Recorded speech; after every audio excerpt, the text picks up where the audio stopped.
Tonight, we will explore the ancient wisdom of the Buddha through 10 teaching stories from the time when the Dharma first took root in India, 2,500 years ago.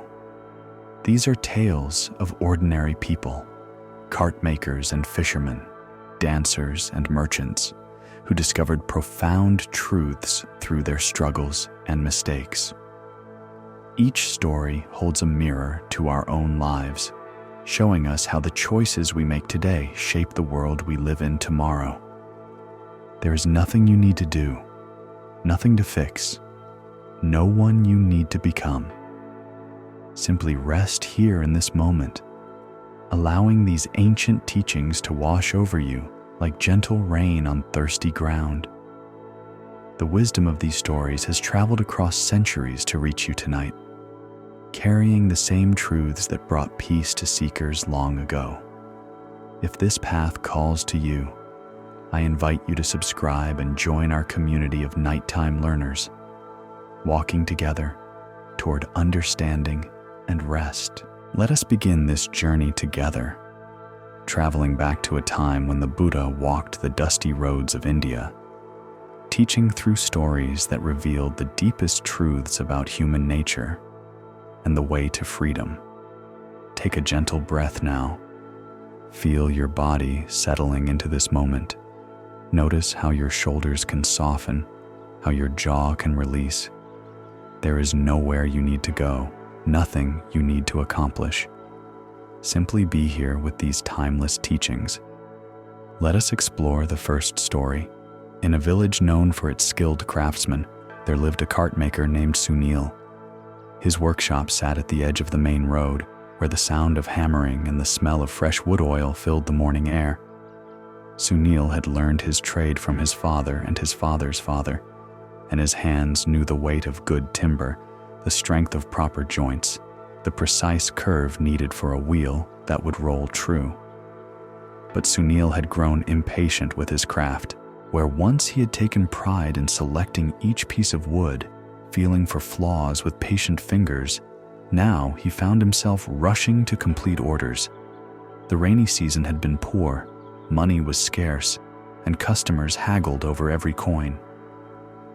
Each morning, Sunil looked at his dwindling supplies and felt a tightness in his chest that spoke of fear. Quality takes time, his father had always said. A cart must carry not just goods, but the trust of those who depend on it. But his father was gone now, and trust, Sunil had discovered, did not put food on the table. On a humid afternoon when the air hung heavy with the promise of rain, a traveling merchant arrived at Sunil's workshop. The man wore fine cloth and carried himself with the confidence of someone accustomed to making profitable deals. His oxen stood patiently in their traces, solid animals with intelligent eyes and well-maintained harnesses. "I need a cart for the mountain routes," the merchant said, running his hand along the sample wheels displayed outside Sunil's shop. "Strong axles, good wheels. I'll be carrying precious cargo, silk and spices bound for the northern markets." Sunil nodded, calculating in his mind. He had a cart nearly finished, one that would suit the merchant's needs perfectly. The body was sound, the axles strong, the joints fitted with care. There was only one problem. The left rear wheel had a crack. It was a hairline fracture running along the inner rim, barely visible but deep enough to weaken the wheel significantly. Sunil had discovered it 2 days earlier while applying the final coat of oil. A knot in the wood had created a stress point, and the wheel would likely fail under heavy load, especially on the rough mountain roads where stones and ruts tested every joint and fitting. The proper thing would be to make a new wheel. 3 days' work, perhaps 4 if he took the time to select the wood carefully and allow the joints to set properly. But 3 days would mean losing this sale, and he had seen no other customers on the road for a week. Sunil looked at the merchant, who was examining the cart with the practiced eye of someone who knew quality when he saw it. "This is excellent work," the merchant said, running his palm along the smooth surface of the cart's side. "Your reputation is well deserved. When can it be ready?" "Tomorrow morning," Sunil heard himself say. That evening, as the last light faded from his workshop, Sunil stared at the cracked wheel. In the lamplight, the flaw seemed to mock him, a dark line that spoke of compromise and shortcuts. His father's voice echoed in his memory. "A craftsman's reputation is built one careful joint at a time, but it can be destroyed with a single piece of careless work." Sunil picked up a ball of clay from the pot beside his workbench. The clay was mixed with ash and oil, used for filling small gaps and smoothing rough surfaces before the final coating. His hands worked automatically, kneading the mixture until it was pliable. Working by lamplight, he pressed the clay into the crack, smoothing it until the surface was level. Over this, he painted a careful coat of the same stain used on the rest of the wheel, blending the edges until the repair was invisible. In the morning light, even his trained eye could barely detect where the crack had been. The merchant arrived promptly at dawn, his oxen rested and eager for the road. He inspected the cart thoroughly, running his hands over every surface, checking the axles, testing the movement of the wheels. He nodded with satisfaction. "Perfect," he said, counting out the agreed payment. "This will serve me well on the mountain roads." As Sunil watched the cart disappear down the road, the merchant's oxen stepping steadily into the morning mist, he felt a mixture of relief and unease. The payment would feed his family for a month, perhaps longer. He had solved his immediate problem. But something had shifted in his chest, a weight that had not been there before. Days passed. Sunil worked on other projects, but his mind kept returning to the merchant and the concealed crack. He found himself listening for news from travelers, hoping to hear that the cart had performed well, that his repair had held. No news came, and gradually, his anxiety began to ease. Perhaps the crack had not been as serious as he had thought. Perhaps the clay and paint would hold indefinitely. Perhaps he had worried for nothing. 3 weeks later, on a morning when the monsoon clouds gathered dark and heavy on the horizon, a different kind of visitor arrived at Sunil's workshop. It was a young woman, her sari dusty from travel, her face marked by exhaustion and grief. Behind her walked 2 older men, their expressions grim. Sunil recognized the look of people who had traveled far with bad news. "Are you Sunil the cart maker?" the woman asked. He nodded, his mouth suddenly dry. "You sold a cart to a merchant named Gopal 3 weeks ago. A cart with carved wheels and iron fittings." "Yes," Sunil managed. "Has something happened?" The woman's composure broke then, and she began to weep. One of the men stepped forward, placing a protective hand on her shoulder. "Gopal was my brother," the man said quietly. "He was her husband. The cart you sold him broke on the mountain pass above Rajgir. The left wheel failed completely, and the cart went over the edge." The words hit Sunil like physical blows. "Failed? But The cart was well made. The oxen were cut free and survived," the man continued. "But Gopal was thrown against the rocks. He died 3 days later, never waking from his injuries." The workshop seemed to spin around Sunil. He gripped the edge of his workbench, feeling his legs weaken beneath him. The young widow looked at him through her tears, and in her eyes he saw not anger, but a desperate search for understanding. "Why?" she whispered. "The cart looked so strong, so well made. Gopal was careful with his equipment. He inspected everything twice. Why did it break?" Sunil opened his mouth, but no words came. How could he explain the crack, the clay, the desperate calculation that had led him to choose profit over honesty? How could he tell this grieving woman that her husband had died because he, Sunil, had been afraid of losing a sale. The other man stepped closer.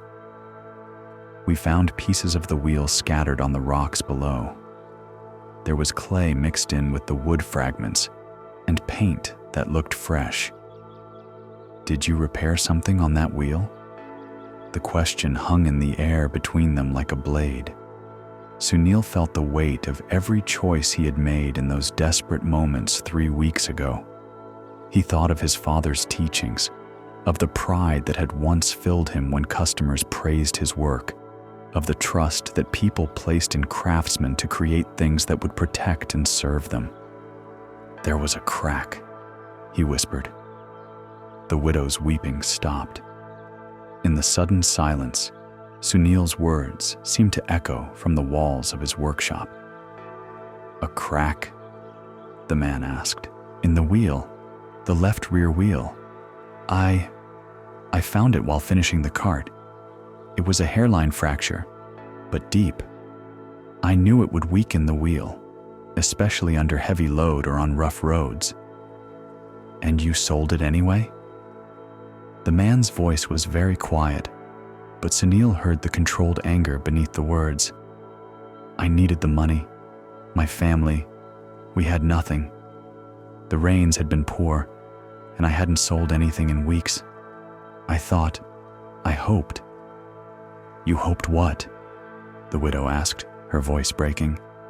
You hoped it wouldn't kill my husband? Sunil sank onto his work stool, his head in his hands.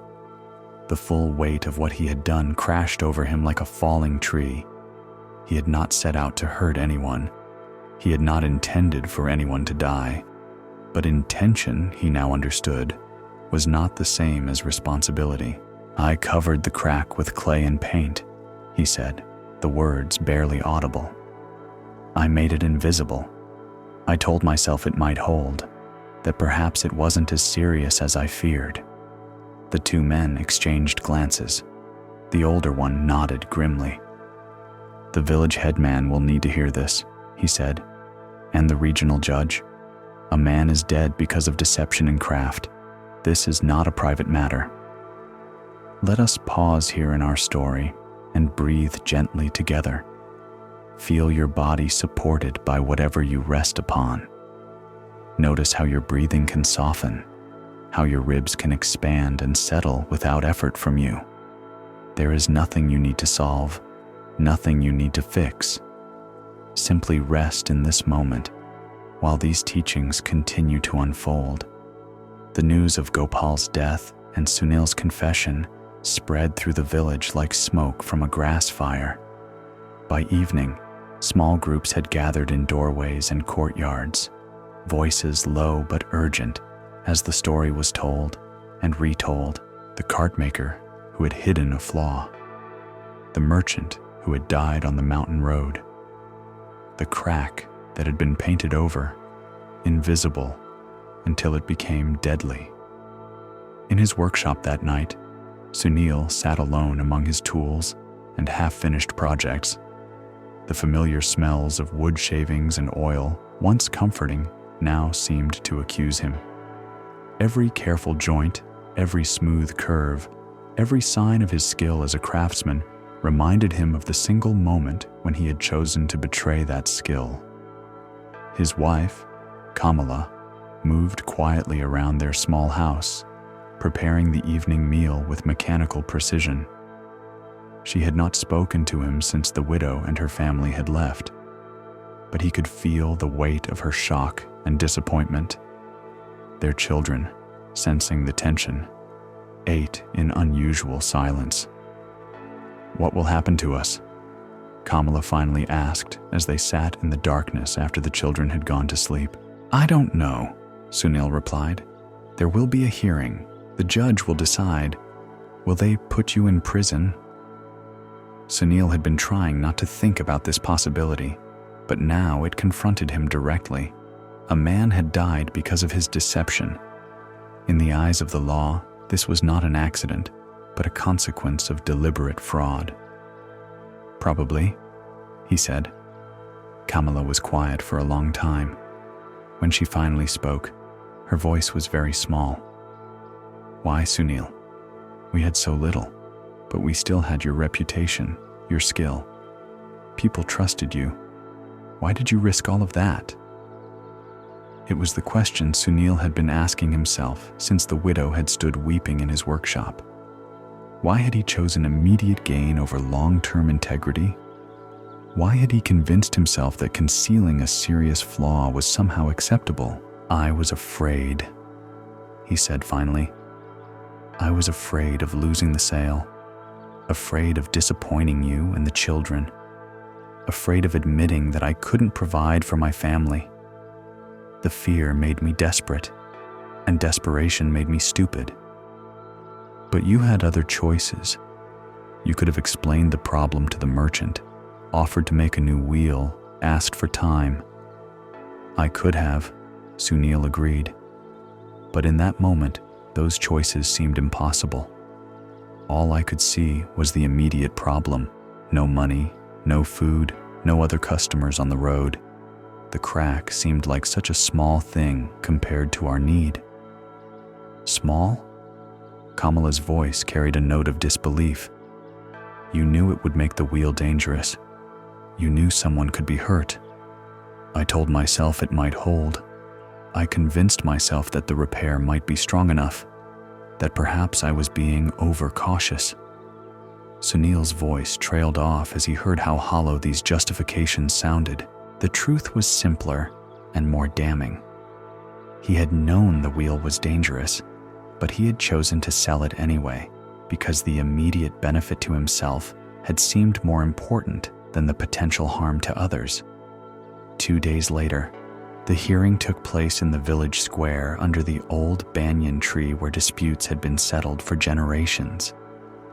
The regional judge, a man named Vikram, known for his fairness and wisdom, listened as witnesses testified about Gopal's character, Sunil's reputation, and the circumstances of the cart's failure. The widow, whose name was Priya, spoke in a clear voice about her husband's careful nature, his attention to equipment, his years of experience on the mountain roads. She described finding his body, the long journey home with the news, the children who would grow up without their father. Sunil's neighbors testified about his skill as a craftsman, the quality of his previous work, the financial pressures that had driven him to desperation. Several spoke of their own struggles during the poor monsoon season, the difficult choices that hunger and poverty forced upon honest people. But when the broken wheel fragments were displayed, the evidence was undeniable. The crack was clearly visible in the largest piece, and traces of clay and fresh paint clung to the splintered wood. There could be no doubt that Sunil had known about the flaw and had deliberately concealed it. When called upon to speak in his own defense, Sunil rose slowly. The faces looking at him included people who had known him all his life, customers who had trusted him with their livelihoods, fellow craftsmen who understood the temptations he had faced. I have no defense, he said simply. I found a crack in the wheel, and I hid it because I needed the money. I told myself it might not fail, but I knew it probably would. I chose my immediate need over the safety of someone I had never met. He paused, looking directly at Priya. I did not intend for your husband to die, but intention is not the same as responsibility. I am responsible for his death because I chose profit over honesty, fear over integrity. No excuse can change that. The judge listened to all the testimony in silence, his weathered face thoughtful. When the last witness had spoken, he stood and addressed the gathered crowd. This case troubles me deeply, Judge Vikram began, not because the facts are unclear, but because they are all too clear. We have a man of previously good reputation who made a choice that led directly to another man's death. We have a widow and children left without support. We have a community trying to understand how such a thing could happen. He turned to face Sunil directly. You say you chose immediate need over distant consequence, fear over integrity. But let me tell you what you actually chose. You traded a man's life for a handful of coins. You exchanged someone else's future for your own temporary comfort. You decided that your problems were more important than another person's safety. The words struck Sunil like physical blows, each one carrying the weight of absolute truth. The tragedy, the judge continued, is not just that Gopal died, but that his death was completely unnecessary. You had other choices. You could have been honest about the flaw. You could have asked for time to make repairs. You could have offered the cart at a reduced price with full disclosure of the problem. Any of these would have preserved both your integrity and Gopal's life. Judge Vikram was quiet for a moment, allowing his words to settle over the crowd like stones dropped into still water. Instead, you chose the path that seemed easiest in the moment, but proved most costly in the end. This is often how the worst mistakes are made, not through malice or evil intent, but through the small compromises we make when we are afraid. The judge's gaze swept over the assembled villagers. Let this be a lesson to all of us. When we are tempted to cut corners, to hide flaws, to choose short-term gain over long-term integrity, we must remember that our choices have consequences far beyond what we can see. The cartmaker's wheel becomes the merchant's life. The small deception becomes the large tragedy. He turned back to Sunil. You will serve 2 years in the regional prison. Your property will be held in trust for your family, and a portion of any future earnings will go to support Gopal's widow and children. When you are released, you may return to your craft, but you will do so carrying the knowledge of what dishonesty and craftsmanship can cost.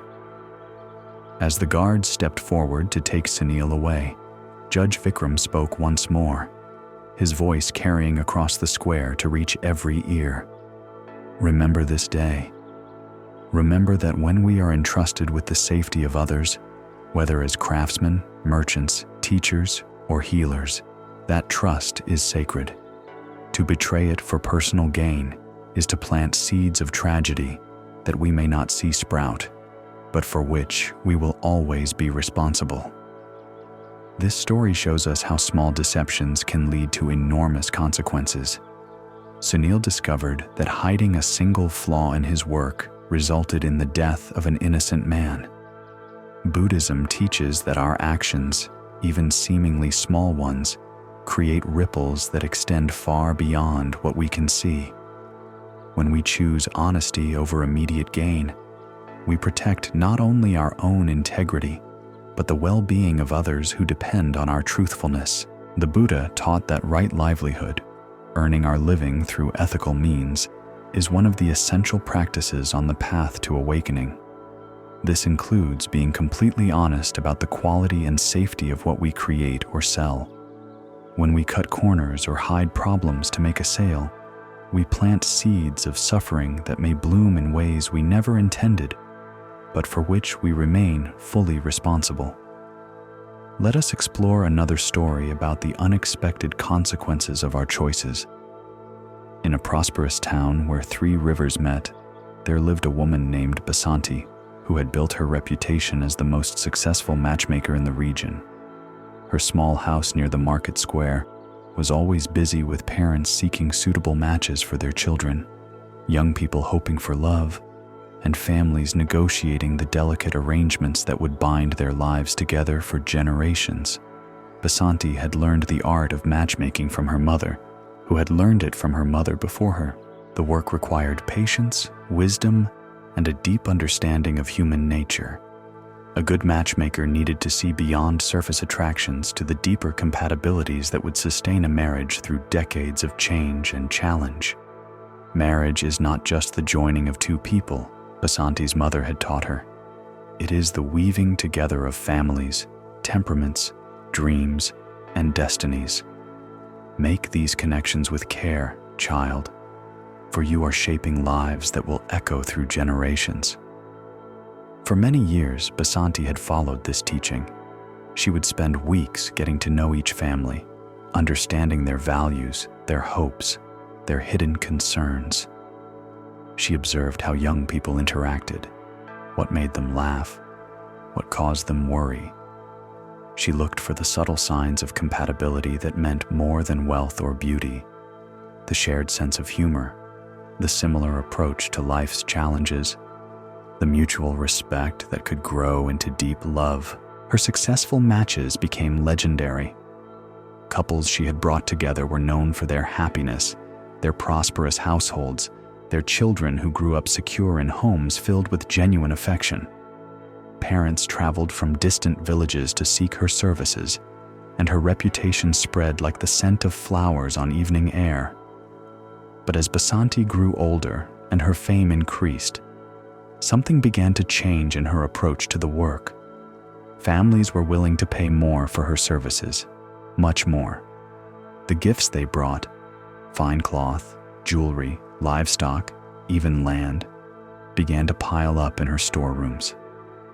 What had once been a modest living became serious wealth, and with that wealth came new desires and new pressures. Wealthy families who could afford her highest fees began to expect that their money would guarantee not just her services, but successful outcomes regardless of actual compatibility. Poor families, no matter how suitable their children might be, found themselves unable to afford her attention. Gradually, almost without noticing the shift herself, Basanti began to prioritize the families who could pay the most over those whose children were actually well suited to each other. The first compromise seemed small. A merchant's daughter who was gentle and scholarly was matched with a farmer's son who was boisterous and uninterested in learning, simply because both families could afford Basanti's premium fees. Basanti told herself that opposites sometimes attracted, that the girl might bring refinement to the boy while he taught her about practical matters. The second compromise was larger. A young man known for his kindness and integrity was passed over in favor of his wealthy but cruel cousin, because the cruel cousin's family offered twice the usual fee. Basanti convinced herself that wealth could compensate for character flaws, that a rich husband was better than a poor one regardless of temperament. With each compromise, the next one became easier. Basanti developed elaborate justifications for her choices. She told herself that money was a sign of a family's stability and ambition. She argued that love could grow between any two people if they were committed to making their marriage work. She convinced herself that her role was simply to facilitate connections, not to guarantee happiness. The gifts and payments continued to flow into her household. She built additions to her house, bought fine clothes, hired servants. Her own comfort and status in the community grew with each successful negotiation, each well-paid arrangement.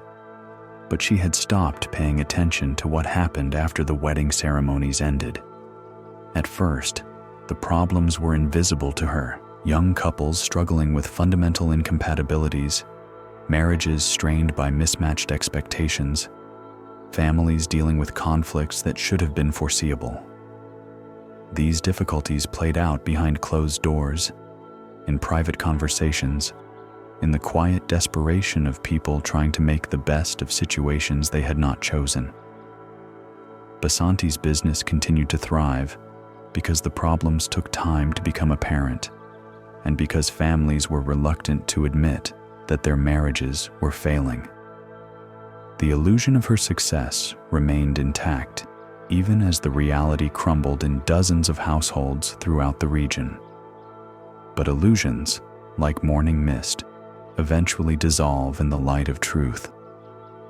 The turning point came on a festival day when the whole town gathered to celebrate the spring harvest. Basanti walked through the crowd, receiving respectful greetings and admiring glances, basking in the recognition of her status and success. She wore her finest sari, silk the color of peacock feathers, and jewelry that caught the light with every movement. As she moved through the celebration, she began to notice things she had not seen before or had chosen not to see. There was Mira, the gentle scholar she had matched with the boisterous farmer's son. The young woman sat alone at the edge of the crowd, her face marked by a sadness that seemed to have settled into her bones. Her husband was nowhere to be seen, but the other women's carefully averted glances suggested a story that everyone knew, but no one discussed openly. Near the food stalls, Basanti saw Ravi, the kind young man she had passed over in favor of his wealthy cousin. He was playing with his own children born to the poor but loving wife he had eventually found on his own. His laughter was genuine, his family clearly happy despite their modest circumstances, and there, arguing loudly with a vendor over the price of sweets, was the wealthy cousin Basanti had chosen instead. Even from a distance, she could see the cruelty in his manner, the way other people stepped aside to avoid his attention, the fear in his own wife's eyes as she tried to calm him down. As the day wore on, Basanti found herself seeing her handiwork everywhere she looked. Couples who stood stiffly beside each other, their conversation forced and uncomfortable. Women whose eyes held a flatness that spoke of hopes gradually extinguished. Men who drank too much, gambled too often, or disappeared for days at a time rather than face the emptiness of their own homes. And threading through it all, like a dark current beneath the festival's bright surface, were the whispered stories that reached her ears when people thought she couldn't hear. Poor Kamala hasn't smiled since her wedding day. They say Arjun hits her when he drinks, but her family won't let her come home. Did you hear about Sita? She threw herself in the river last month. They pulled her out, but barely. That matchmaker paired them, the famous one. Hard to believe someone with such a reputation could make such terrible matches. The words hit Basanti like cold water. She stood frozen in the crowd, her fine clothes and jewelry suddenly feeling heavy as chains. The celebration continued around her, children laughing, musicians playing, vendors calling their wares. But she felt disconnected from it all, as if she were watching from a great distance. That night, Basanti lay awake in her comfortable bed, surrounded by the luxuries her successful career had brought her. But comfort seemed impossible. Every time she closed her eyes, she saw the faces from the festival. Mira's profound sadness, the cruel cousin's angry outburst, the fear in his wife's eyes, the empty spaces where happiness should have been. For the first time in years, Basanti allowed herself to truly examine what she had become. She had started as a servant of love and compatibility, someone who helped souls find their proper companions. But somewhere along the way, she had transformed into a merchant of convenience, trading genuine connection for immediate profit. She had stopped asking what would make people happy and started asking only what would make her wealthy. In the weeks that followed, Basanti began to pay attention to the lives she had shaped. She made quiet inquiries, visited families under the pretense of social calls, listened to conversations she had previously ignored. What she discovered filled her with a shame so deep it felt like a physical weight in her chest. Of the 30 matches she had arranged in the past 2 years, only 3 showed signs of genuine contentment. The rest ranged from quiet misery to active disaster.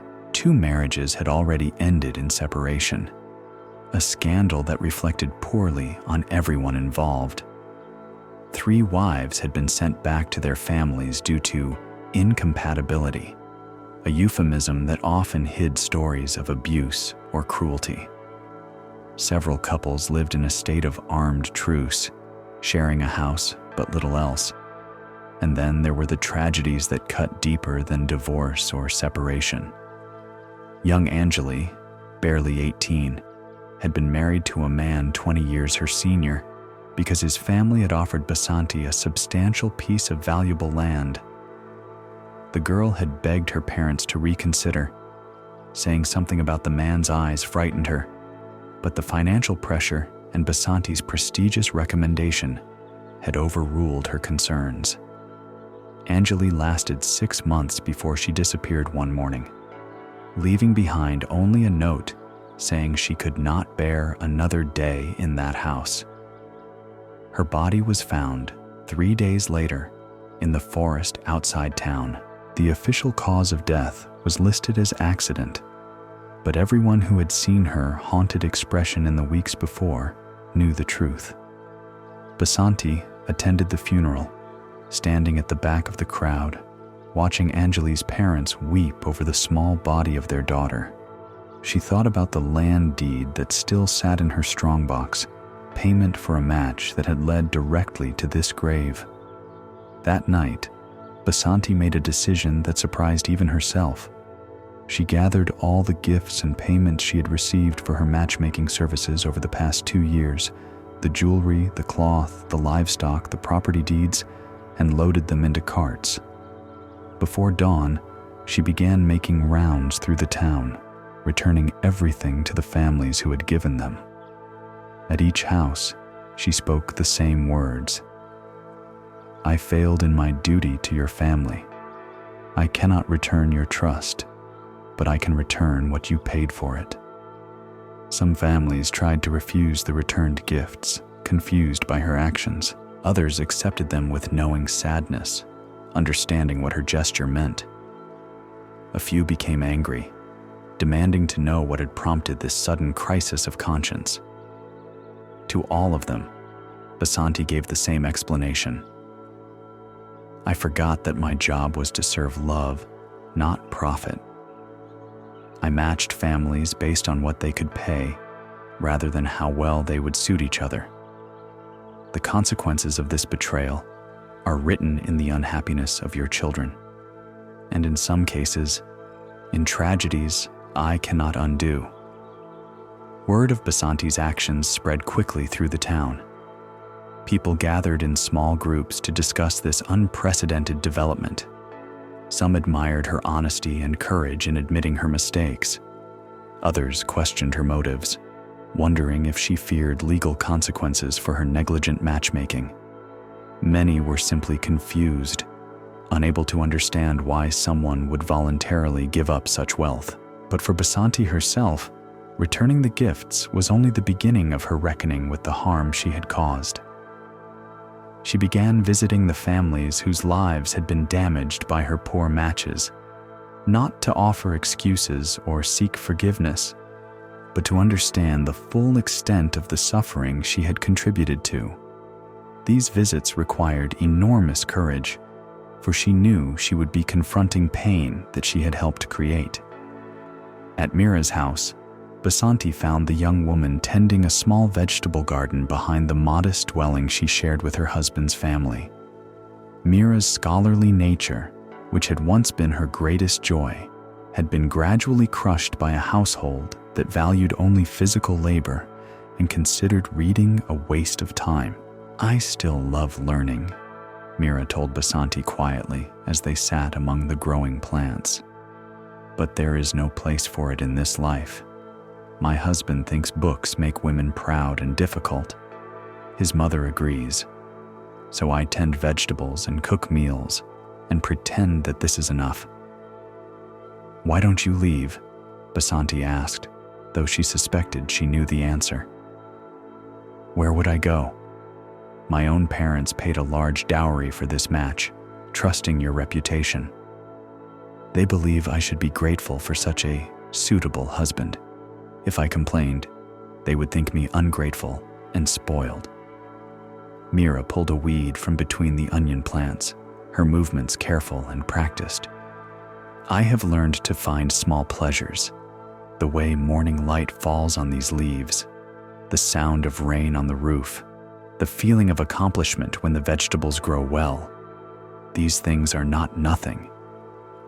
"But they are not the life you were meant for," Basanti said. "No," Mira agreed, "but they are the life I have.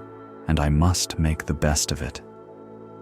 The quiet resignation in Mira's voice was more devastating to Basanti than anger would have been. This bright, curious young woman had accepted the death of her dreams with a grace that only emphasized how unnecessary that death had been. At the house of the cruel cousin Basanti had favored for his wealth, she found a different kind of tragedy. The man's wife, Kavitha, bore the subtle marks of someone living in constant fear. She jumped at sudden sounds, kept her eyes downcast when speaking to strangers, and flinched slightly whenever her husband's voice could be heard from another room. When Basanti asked to speak with her privately, Kavitha glanced nervously toward the house where her husband was conducting business with some visiting merchants. "I cannot speak long," Kavitha whispered. "He becomes suspicious if I talk too much with visitors." Are you safe here?" Basanti asked gently. Kavitha's laugh was bitter and quiet. "Safe? What is safe? I have food to eat and clothes to wear. My husband provides well for my material needs. But does he hurt you?" For a moment, Kavitha's careful composure cracked, and Basanti saw the depth of fear and pain the young woman carried. "He has never broken any bones," Kavitha said finally. "My family considers this evidence of his good character. They remind me regularly how fortunate I am to have married into such a prosperous household." The careful way Kavitha phrased her answer told Basanti everything she needed to know about the reality of this marriage. "I remember your recommendation," Kavitha continued, her voice barely above a whisper. "You praised his family's stability, their good reputation, their financial security. You said these qualities were more important than romantic feelings, that respect and prosperity would grow into love over time." She looked directly at Basanti for the first time. But respect cannot be bought, and prosperity means nothing if you are afraid to spend it. And love cannot grow in soil poisoned by cruelty. Before Basanti could respond, they heard heavy footsteps approaching from the house. Kavitha immediately straightened, her face resuming the careful blankness that had become her protection. "I must go inside now," she said, her voice returning to its normal tone. "Thank you for visiting our household." As Basanti walked away from that house, she felt as though she were carrying stones in her chest. Each visit, each story, each glimpse into the lives she had shaped so carelessly added to the weight of her understanding. But it was her final visit that broke her heart completely. Anjali's parents had aged years in the months since their daughter's death. Their small house felt hollow, empty spaces where a young woman's laughter and dreams had once lived. They received Basanti with polite coolness, uncertain why the matchmaker had come. "We want to understand," Anjali's mother said after Basanti had explained her purpose. "She seemed so frightened before the wedding, but you assured us that all young brides feel nervous. You said her fears were natural, that she would settle into happiness once she adjusted to married life. You convinced us that our concerns were the foolishness of overprotective parents," Anjali's father added. "You said we should trust your expertise over our instincts." Basanti felt their words like physical blows, each one carrying the weight of truth she could not deny. "What did we miss?" the mother asked. "What signs should we have seen?" "You saw them all," Basanti replied quietly. "Your daughter's fear was real. Your instincts about the match were correct. I ignored these warnings because her husband's family offered me more than I had ever been paid for a single arrangement." The silence that followed was profound. Anjali's parents sat very still, absorbing the implications of what Basanti had just revealed. "You sacrificed our daughter's life for money?" the father asked finally. "Yes," Basanti said simply. "Not intentionally, but yes. I told myself that her fears were exaggerated, that the financial security would compensate for other concerns. I chose to believe these lies because believing them served my interests. Anjali's mother began to weep then, not the dramatic tears of fresh grief, but the quiet, steady flow of someone whose sorrow has settled too deep for dramatic expression. "She came to me the night before the wedding," the mother whispered. "She begged me to call it off. She said something, and his eyes reminded her of a mad dog she had seen as a child, something that looked normal on the surface but was broken underneath. I told her she was being silly, that you wouldn't have recommended him if he wasn't suitable. I trusted your reputation more than my daughter's instincts," the father said. "And now she is gone, and we must live with the knowledge that we failed to protect her when she needed us most." Basanti knelt before these grieving parents, her own tears falling freely. "I failed her," she said. "I failed you. I failed everyone who trusted me to put their well-being above my own profit. There is no excuse, no justification that can make this right." "No," Anjali's father agreed. "There is not. Let us pause here and breathe together gently. Feel how your body rests, supported and safe. Notice your breath moving in and out naturally, without effort from you. In this moment, you are held by the earth beneath you, surrounded by air that sustains you. There is nothing you need to fix, nothing you need to solve. Simply rest here as these teachings continue to unfold." After visiting all the families, Basanti returned to her house and sat among the possessions that her compromised career had bought her. The fine furniture, the expensive decorations, the symbols of status and success, all of it seemed to mock her now. She had traded other people's happiness for these objects, and the weight of that exchange made everything in her house feel cursed. That evening, as the sun set over the 3 rivers that met near her town, Basanti made her second major decision. She would cease working as a matchmaker entirely. This choice meant giving up not only her substantial income, but also the social position and respect that came with being one of the region's most sought-after marriage arrangers. She would have to find a new way to support herself, probably something far more humble and much less lucrative. But she had learned that some prices are too high to pay, even for success. The next morning, Basanti placed a notice in the town square announcing that she was retiring from matchmaking due to personal circumstances that require my full attention. She would complete any arrangements already in progress, but would accept no new clients. The reaction was immediate and intense. Families who had been planning to seek her services arrived at her house demanding explanations. Other matchmakers from neighboring towns came to inquire whether she was ill or had encountered some scandal that made continuing impossible. To all of them, Basanti gave the same answer.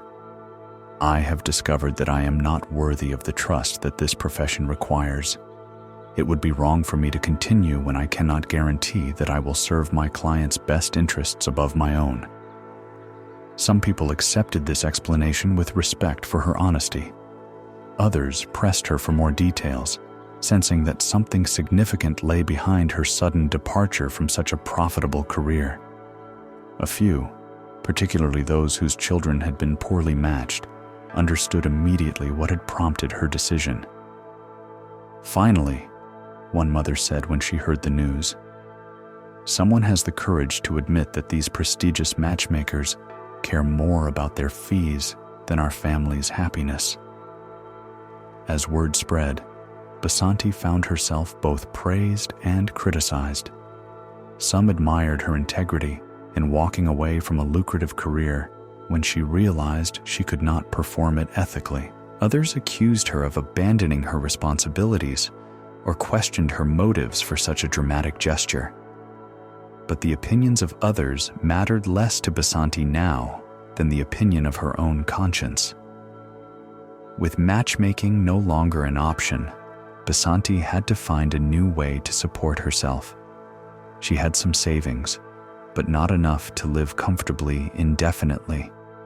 The gifts she had returned had constituted much of her wealth, and what remained would need to be carefully managed. After much consideration, she decided to use her knowledge of families and human nature in a different way. Instead of arranging marriages, she would offer herself as a counselor to families experiencing difficulties.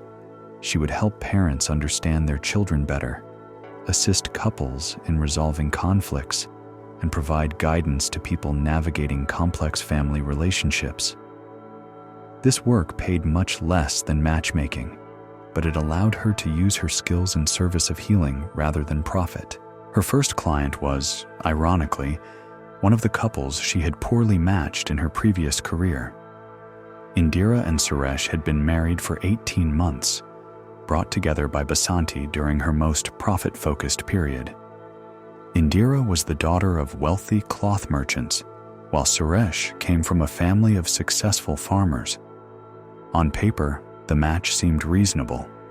Both families could afford substantial dowries, both were well regarded in the community, both young people were healthy and reasonably attractive. But Basanti had failed to notice that Indira was naturally quiet and contemplative, while Suresh was boisterous and social. Indira loved reading and philosophical discussions, while Suresh preferred physical activities and practical concerns. Indira needed time alone to recharge, while Suresh gained energy from being around other people. In a marriage arranged with careful attention to temperament, these differences might have been recognized and accommodated. The couple might have learned to appreciate how their contrasting natures could complement each other. But because their match had been based primarily on financial compatibility, no one had prepared them for the reality of living with someone whose basic approach to life was so different from their own. By the time they came to Basanti for help, Indira and Suresh were barely speaking to each other. They lived in the same house, but had become strangers, each confused and hurt by the other's behavior. "She acts as if I'm disturbing her just by existing," Suresh complained during their first session. "When I come home from working in the fields, excited to share news about the day, she looks at me like I'm shouting in a temple. All she wants to do is sit with her books and scrolls." "He doesn't understand that I need quiet time to think and reflect," Indira responded. "When he bursts in with loud stories and demands my immediate attention, it feels like someone throwing stones into still water. I can't concentrate, can't process my thoughts, can't find any peace." As Basanti listened to their complaints, she realized that neither person was wrong. Suresh's enthusiasm and social nature were not character flaws, nor was Indira's need for quiet and reflection a sign of coldness or rejection. They were simply two fundamentally different types of people trying to live together without understanding how to accommodate their differences. "What if," Basanti suggested carefully, "the problem is not that you are incompatible, but that no one has helped you learn how to be compatible?" Over the following weeks, Basanti worked with Indira and Suresh to develop new patterns of interaction. Suresh learned to give Indira an hour of quiet time when he first returned from the fields, allowing her to finish her thoughts before sharing his news. Indira learned to set aside specific times each day when she could give Suresh her full, enthusiastic attention. They established rituals that honored both their natures: quiet morning tea for reflection, lively evening conversations for connection. They learned to see each other's traits, not as obstacles, but as different approaches to experiencing life. The progress was slow and sometimes frustrating, but gradually, something resembling genuine affection began to grow between them. "I'm starting to appreciate how thoughtful she is," Suresh told Basanti during one session. "When she finally speaks, her words are always carefully chosen and meaningful." It's different from my tendency to say whatever comes to mind first. And I'm beginning to see how his spontaneity brings energy into our house," Indira added. "My life was becoming too serious, too internal. His excitement about simple things reminds me to notice the world around me." Watching this couple learn to work with their differences rather than against them gave Basanti more satisfaction than any of her previous matchmaking successes had provided. She was witnessing healing rather than simply facilitating transaction. But she also knew that this positive outcome was possible only because both Indira and Suresh were fundamentally decent people who wanted their marriage to succeed. In some of her previous matches, the problems ran much deeper than mere incompatibility. This story shows us how the pursuit of profit can corrupt even the most sacred responsibilities. Basanti discovered that when she began choosing wealth over wisdom, she lost the ability to serve others effectively. Buddhism teaches that right livelihood means earning our living in ways that do not harm others, but rather contribute to their well-being and happiness. The Buddha taught about the interconnectedness of all things, showing us that our choices create ripples that extend far beyond what we can see. When Basanti chose profitable matches over compatible ones, she created suffering in dozens of lives, unhappy marriages, broken dreams, and in Anjali's case, even death. Her awakening came when she finally allowed herself to see the full consequences of her self-serving decisions. When we prioritize immediate gain over long-term responsibility, we plant seeds of suffering that may bloom in unexpected ways. But the Buddha also taught about the possibility of redemption through right action and honest acknowledgement of our mistakes.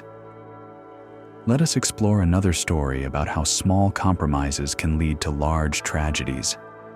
In a village that sat beside a wide river, there lived a ferry operator named Divak, whose boat had carried travelers safely across the water for over 20 years. The river was known for its swift current and hidden rocks, particularly during the monsoon season, when the water ran high and muddy. But Divak knew every eddy and sandbar, every safe crossing point and dangerous stretch. His father had operated the ferry before him, and his grandfather before that. The work was more than a profession. It was a sacred trust. The villagers on both sides of the river depended on Divak to carry them safely between the markets, temples, and family gatherings that connected their community across the flowing water. Divak's boat was sturdy and well-maintained, built from strong timber and sealed with pitch that he renewed every season. He checked the hull carefully before each day's work, examining every joint and plank for signs of weakness.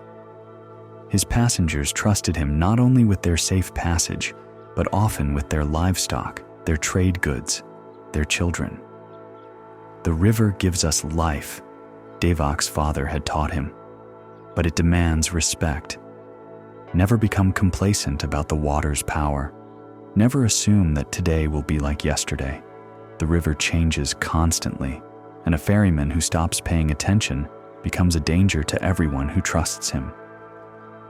For many years, Divak had followed this teaching faithfully. He studied the river's moods, adjusted his routes according to the weather, refused to cross during storms or when the current was running particularly fierce. His reputation for safety was so strong that pregnant women specifically requested his boat when they needed to cross for medical care, trusting that he would deliver them and their unborn children without incident. But as Divak entered middle age, something began to change in his relationship with the work. The daily routine that had once felt meaningful began to seem monotonous. The careful inspections that had once been acts of devotion started to feel like tedious repetition. The conservative approach to safety that had once made him proud began to seem overcautious. At the same time, competition appeared on the river. A younger man named Kiran had started operating his own ferry service from a crossing point upstream. Kiran's boat was newer and faster than Devak's, painted bright colors that attracted attention from a distance. More importantly, Kiran was willing to make crossings in conditions that Devak considered too dangerous, during light storms, when the current was running high, late in the evening, when visibility was poor. At first, Devak was not concerned. He trusted that passengers would prefer his experience and proven safety record over Kiran's flashy boat and reckless schedule. But gradually, he began to lose customers to the younger ferryman's willingness to take risks. "Why won't you cross tonight?" a merchant asked one evening as storm clouds gathered upstream. "The other ferryman will take us. We have important business in the morning market." "The water is too high," Devak explained patiently. "Look at the color. That brown means heavy runoff from the mountains. The current will be unpredictable, and visibility will be poor once the storm reaches us." "But we need to cross tonight," the merchant insisted. "Our goods will spoil if we wait until tomorrow." "Then you will have to use the other ferry," Devak replied. "I will not risk lives for spoiled goods." The merchant left, taking his substantial fare with him. That same evening, Devak watched from his dock as Kiran's bright boat disappeared into the growing darkness, carrying passengers who had been willing to pay extra for the dangerous crossing. They made it safely that time, and the next, and the time after that. Kiran's reputation for being flexible and accommodating grew, while Devak began to seem outdated, overly cautious, afraid of his own business. The financial pressure mounted gradually. Devak's family had grown accustomed to the steady income from his ferry service. His wife relied on that money to buy supplies for her small tailoring business. His children needed clothes, food, eventually dowries and education. His aging parents required medicine and care. As passengers increasingly chose Kiran's faster, more convenient service, Devak found himself facing the possibility that his family's traditional livelihood might not be sustainable in this new competitive environment. The first compromise seemed reasonable, almost insignificant. A group of pilgrims arrived on a day when the river was running slightly higher than Devak normally considered safe for crossing. In the past, he would have advised them to wait until the next morning when conditions would improve, but Kiran had just crossed with a full load of passengers, and the pilgrims were pointing out that if the other ferrymen considered it safe, surely Devak's greater experience made the crossing even more secure. The water was not dangerously high, just higher than his usual standard. The current was swift, but not violent. The sky was clear, visibility good. Devak studied the river carefully and decided that he could make the crossing safely if he adjusted his route slightly and took extra care with the steering. The crossing went smoothly. The pilgrims arrived safely and paid their fare with gratitude and praise for Devak's skill. No harm was done, and Devak felt a small surge of pride in demonstrating that his caution had perhaps been excessive. The second compromise was easier to justify. A family with a sick child needed to reach the town on the far side of the river, where the only doctor in the region maintained his practice. The child was running a high fever, and every hour of delay potentially worsened his condition. The river was running higher than the day before, and the wind had picked up, creating small whitecaps that usually signaled conditions Devak would avoid. But this was a medical emergency. The child's health outweighed normal safety considerations. Devak could not, in good conscience, force desperate parents to wait until morning, when their child might take a turn for the worse during the night. The crossing was more challenging than he had expected. The wind caught the boat differently than usual, and the current was stronger than it appeared from the dock. But Devak's years of experience served him well, and he delivered the family safely to the opposite shore. The doctor was able to treat the child successfully, and the family later told everyone in both villages about how Devak's willingness to brave dangerous conditions had saved their son's life. Each compromise made the next one easier to rationalize. Each successful crossing in marginal conditions built Devak's confidence in his ability to handle situations he had previously avoided. Each time passengers praised his flexibility and skill, he felt validated in his decision to be less rigidly cautious. Gradually, Devak's standards shifted. Conditions that had once seemed clearly dangerous now appeared manageable. Situations that had once prompted automatic refusal now invited careful consideration of circumstances and potential benefit.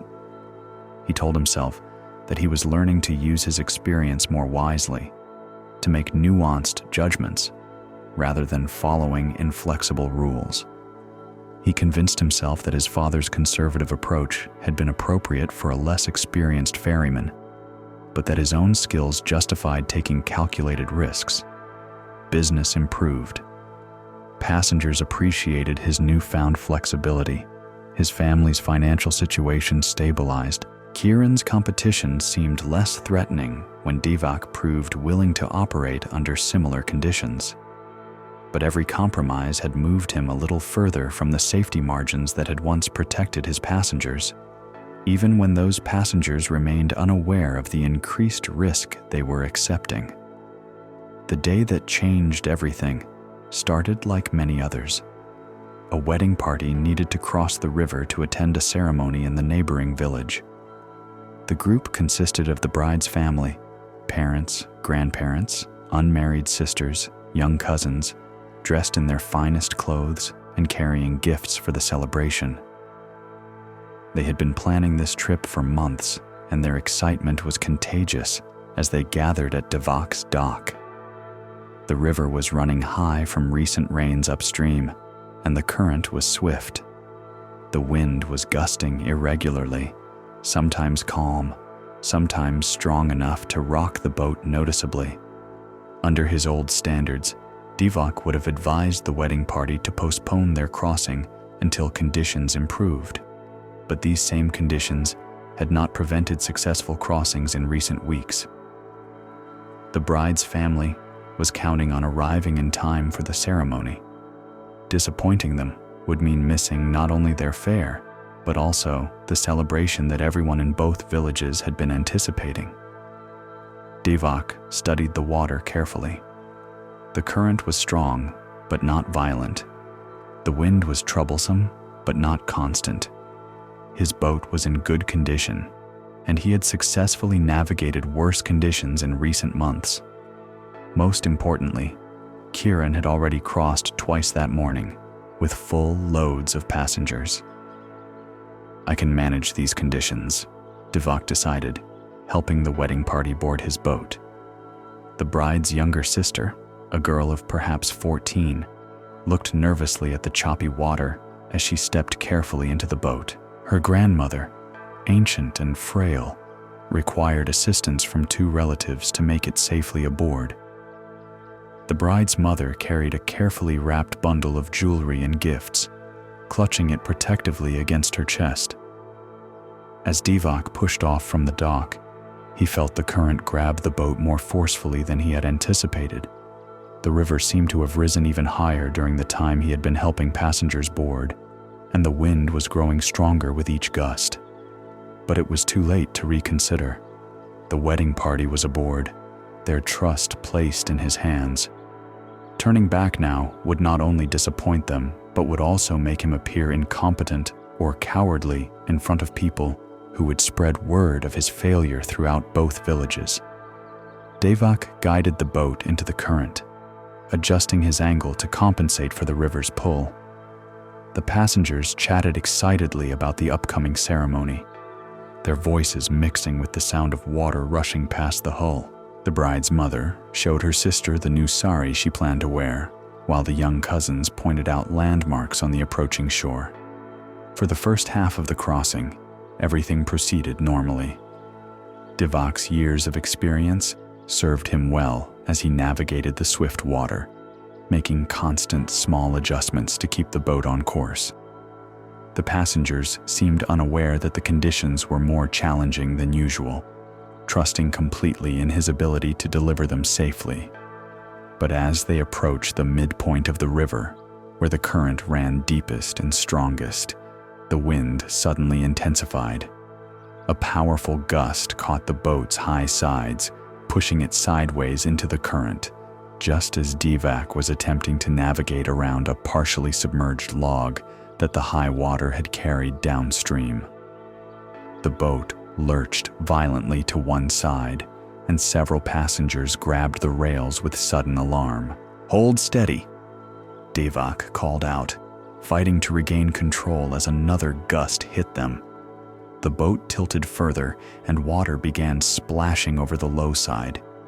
The bride's grandmother, who had been sitting peacefully on a bench near the center of the boat, suddenly toppled sideways as the boat lurched again. Her granddaughter tried to catch her, but the old woman's weight and the boat's unstable motion made it impossible to prevent her fall. There was a splash, then screaming. Divak watched in horror as the elderly woman disappeared beneath the muddy water, her colorful sari spreading briefly on the surface before being swept away by the current. The other passengers were shouting, pointing, reaching desperately toward the spot where she had vanished. "Turn around!" the bride's mother screamed. "Save her! Turn around!" But Divak knew the terrible truth that the passengers could not see. The current was too strong, the water too murky, the old woman too frail. By the time he could maneuver the boat back to where she had fallen, she would already be swept far downstream, pulled under by the weight of her wet clothes and the river's relentless flow. And attempting to turn back would put the remaining passengers in even greater danger. The boat was still fighting the current, still vulnerable to the gusting wind. His first responsibility had to be getting the survivors safely to shore. "I have to get you to land first," Divak shouted over the wind and the passengers' cries. "Then we can search for her." "No!" the bride's father roared, his face twisted with grief and rage. "She's drowning while you sail away." But Divak had no choice. Every instinct screamed at him to attempt a rescue. But his experience told him that turning back in these conditions with a boat full of panicked passengers would likely result in more deaths, not fewer. He focused all his skill on reaching the far shore as quickly as possible. While behind him, the wedding party dissolved into chaos. Some passengers were weeping, others were shouting instructions. A few were trying to peer into the water as if they might still spot the missing woman. The bride's youngest cousin, a boy of perhaps 10, kept asking, "Where is great-grandmother? Where did she go?" His innocent confusion cut through the other sounds like a knife. When they finally reached the dock on the far side, several passengers leaped from the boat before it was properly secured, some falling into the shallow water in their haste to reach land. The bride's father turned on Divak with fury that seemed to burn in the air between them. "You killed her," he said, his voice low and deadly. "You knew the river was too dangerous, and you took our money anyway." "The conditions were manageable," Divak replied, but the words sounded hollow, even to himself. No one could have predicted that sudden wind gust. "Manageable?" The bride's mother joined her husband, her face streaked with tears and makeup. "My mother is dead because you cared more about your fare than our safety." "That's not true," Divak protested. "I would never knowingly put passengers at risk. The other ferryman crossed successfully this morning in the same conditions." "The other ferryman?" The bride's father stepped closer, his hands clenched into fists. "You risked our lives because you were competing with another boat?" Divak realized too late that his words had revealed exactly the wrong thing. The passengers now understood that his decision to cross had been influenced by commercial pressure rather than purely professional judgment. "I need to organize a search party," he said, desperate to redirect attention toward finding the missing woman. There are fishermen downstream who might be able to help. But even as he spoke, everyone present knew the search would be futile. The river was running too high and fast, the water too murky. The old woman was gone, swept away by currents that would carry her body miles downstream before anyone could hope to recover it. The wedding party never made it to the ceremony. Instead, they spent the day in a frantic search along the riverbank, hoping against hope that the grandmother might have somehow reached shore downstream. Boats from both villages joined the effort, fishing nets dragged through likely pools, men wading in shallows, calling the old woman's name. By evening, when the search was officially called off, word had spread throughout the region about the ferry accident. The story traveled faster than Divak could return to his home village, growing and changing with each telling. By the time Divak moored his boat at his own dock that night, a crowd was waiting for him. Some faces showed curiosity, others concern, but many displayed the kind of anger that comes when a trusted person betrays their community's faith. "Is it true about the old woman?" his neighbor called out, before Divak had even stepped onto the dock. "There was an accident," Divak replied carefully. "A passenger was lost when the boat was hit by a sudden wind gust." "But you knew the conditions were dangerous?" This came from the village headman, whose authority commanded immediate attention from the crowd. Divak felt the weight of every eye upon him. In this moment, his answer would determine not only his reputation, but possibly his entire future. He could minimize the risks he had chosen to take, emphasize the unpredictability of the accident, point out that other ferrymen had crossed successfully in similar conditions. Or he could tell the truth. "The river was running higher than I would normally consider safe for passengers," he said quietly. "But I had made similar crossings recently without incident, and the other ferry had already crossed twice that morning."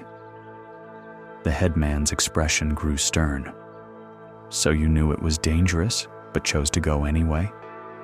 "I believed I could manage the conditions with extra care. I was wrong." The simple admission seemed to surprise the crowd.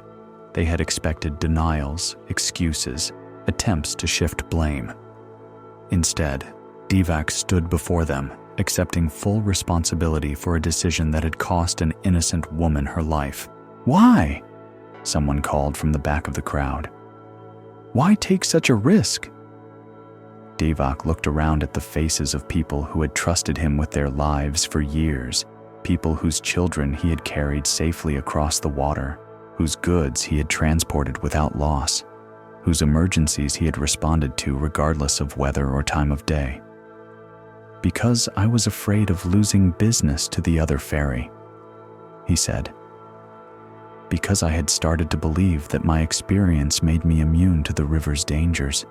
Because I confused taking calculated risks with being recklessly confident." The crowd fell silent. In that admission lay the destruction of everything Divak had spent his life building. His reputation, his livelihood, his position in the community. But it also contained something unexpected, the seed of redemption through absolute honesty. The village headman studied Divak's face for a long moment before speaking. "The family of the woman who died has the right to seek compensation and justice.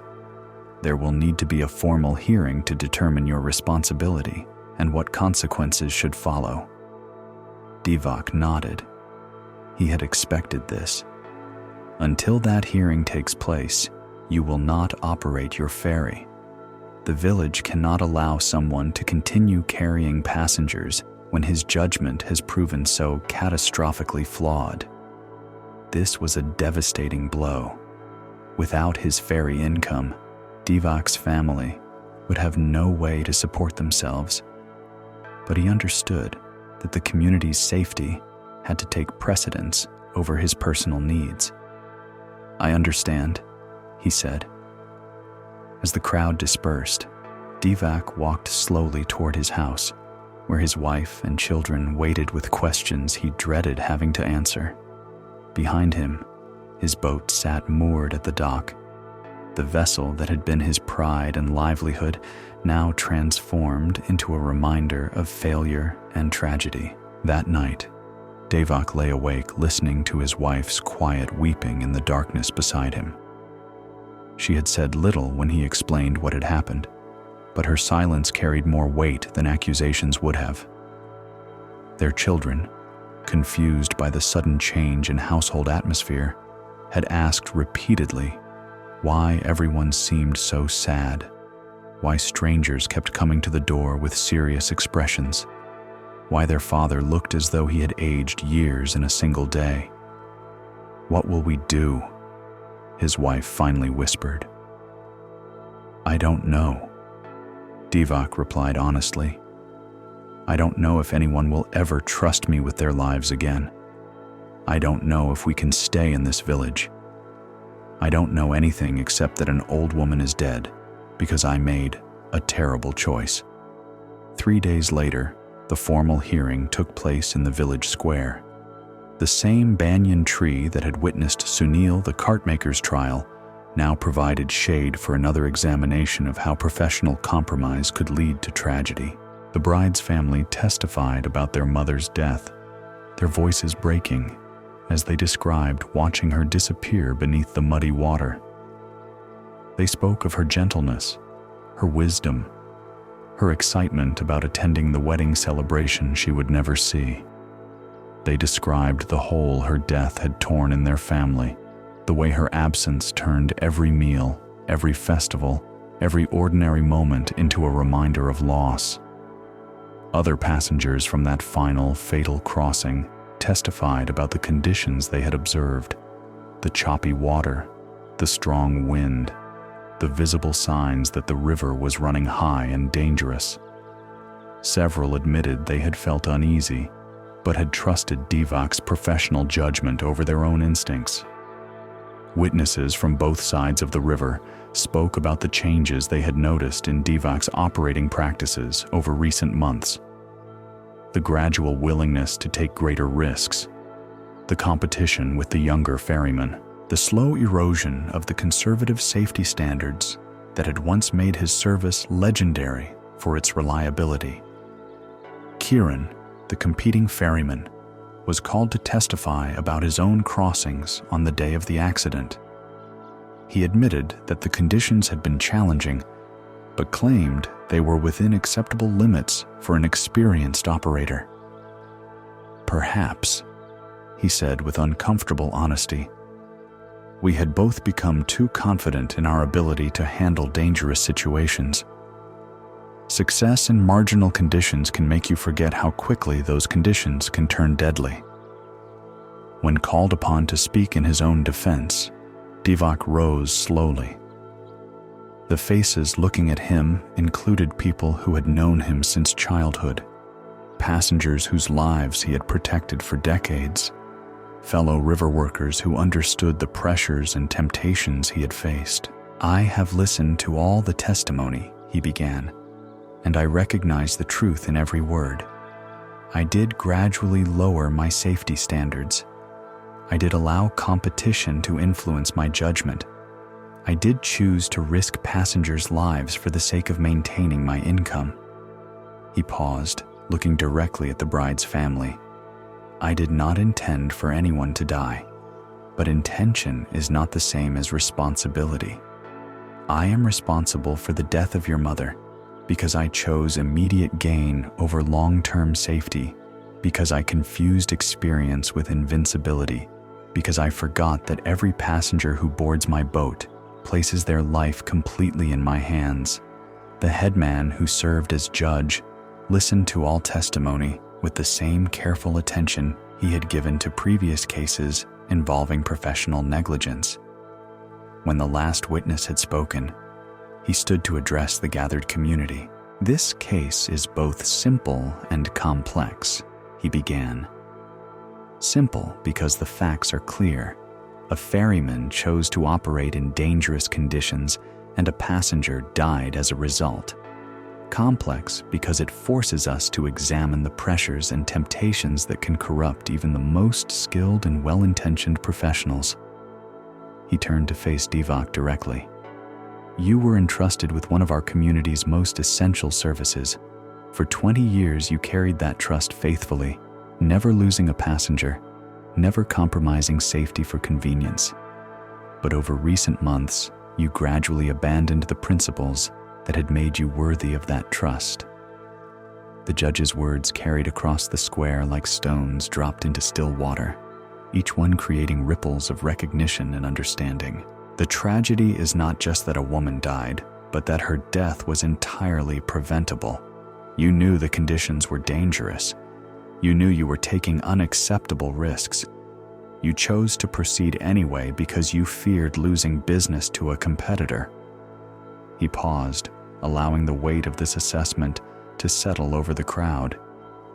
In doing so, you violated the most sacred duty of anyone whose profession involves protecting others. You traded safety for profit, caution for convenience, wisdom for short-term advantage. The judge looked around at the assembled villagers. Let this be a lesson to all of us who hold positions of trust. When people depend on our skill and judgment for their well-being, we must never allow personal interests to compromise our professional standards. The ferry operator's decision becomes the passenger's fate. The small compromise becomes the large tragedy. He returned his attention to Devak. You will never again operate a ferry or any other vessel for hire. Your license is permanently revoked. You will pay compensation to the victim's family from any assets you possess, and a portion of any future earnings will continue to support them for as long as they require assistance. The sentence was devastating, but not unexpected. Devak nodded his acceptance, knowing that he was receiving the consequences his choices had earned. But the judge was not finished. However, he continued, I also recognize that you have shown complete honesty about your failures, full acceptance of responsibility for their consequences, and genuine remorse for the harm you have caused. These qualities suggest that while you cannot be trusted with other people's lives, you may still have value to contribute to our community in some other capacity. This story shows us how gradually lowering our standards can lead to catastrophic consequences. Devak discovered that each small compromise made the next one easier to justify, until he was taking risks that his younger, more careful self would have rejected immediately.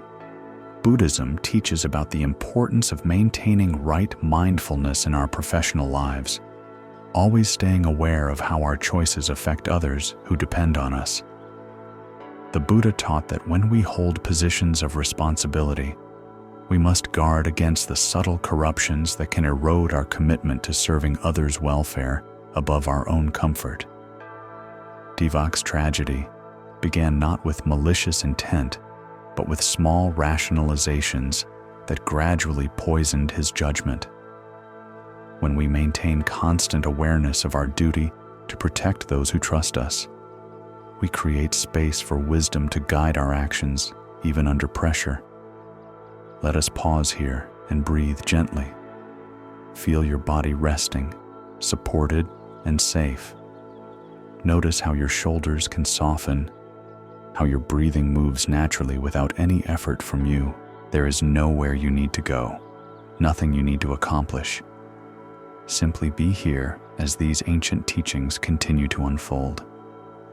Let us explore another story about the weight of professional responsibility. In a bustling market town where merchants gathered from across the region, there lived a grain trader named Yash, who had built his reputation on the accuracy of his scales and the fairness of his prices.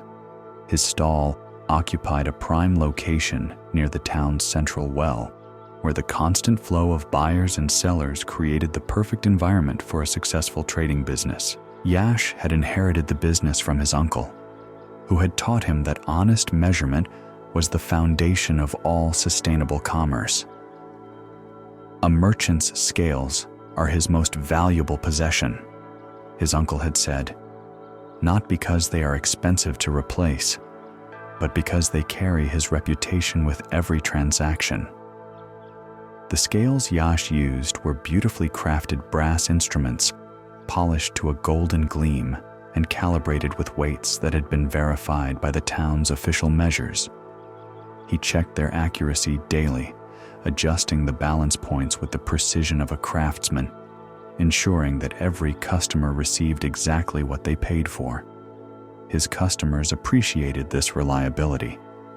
Housewives knew that grain purchased from Yash would measure true when they got it home. Restaurant owners could count on consistent quantities for their recipe calculations. Even other merchants, when they needed supplies for their own businesses, trusted Yash's measurements over those of less scrupulous traders. This reputation for honesty had made Yash prosperous, though not wealthy. He earned enough to support his family comfortably, to maintain his stall in good condition, and to purchase quality grain from reliable suppliers. His children attended the town school. His wife wore decent clothes. His household had sufficient food and fuel. But Yash was not satisfied with comfort. He looked around the market and saw other traders who lived more lavishly, who could afford finer houses, better clothes, more elaborate wedding celebrations for their daughters.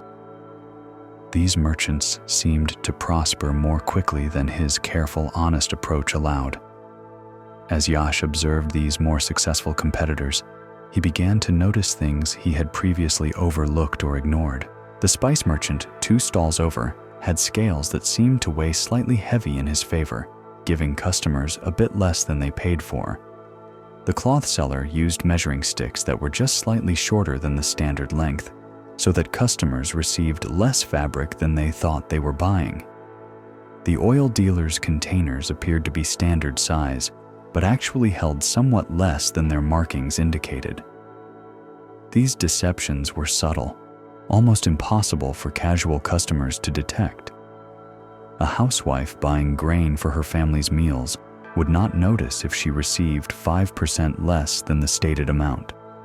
A restaurant owner purchasing supplies in bulk might not detect small discrepancies spread across multiple transactions, but these tiny advantages, multiplied across hundreds of customers and thousands of transactions, added up to significantly higher profits for the merchants who employed them. For years, Yash had assumed that his competitors' greater prosperity came from better business skills, more favorable supplier relationships, or superior customer service. Now he began to suspect that their success might be built on systematic dishonesty, so skillfully applied that it remained invisible to most buyers. This realization created a dilemma that kept Yash awake at night. If other merchants were cheating customers and prospering as a result, was his honesty actually a form of foolishness? Was he disadvantaging his own family by refusing to employ the same tactics that his competitors used?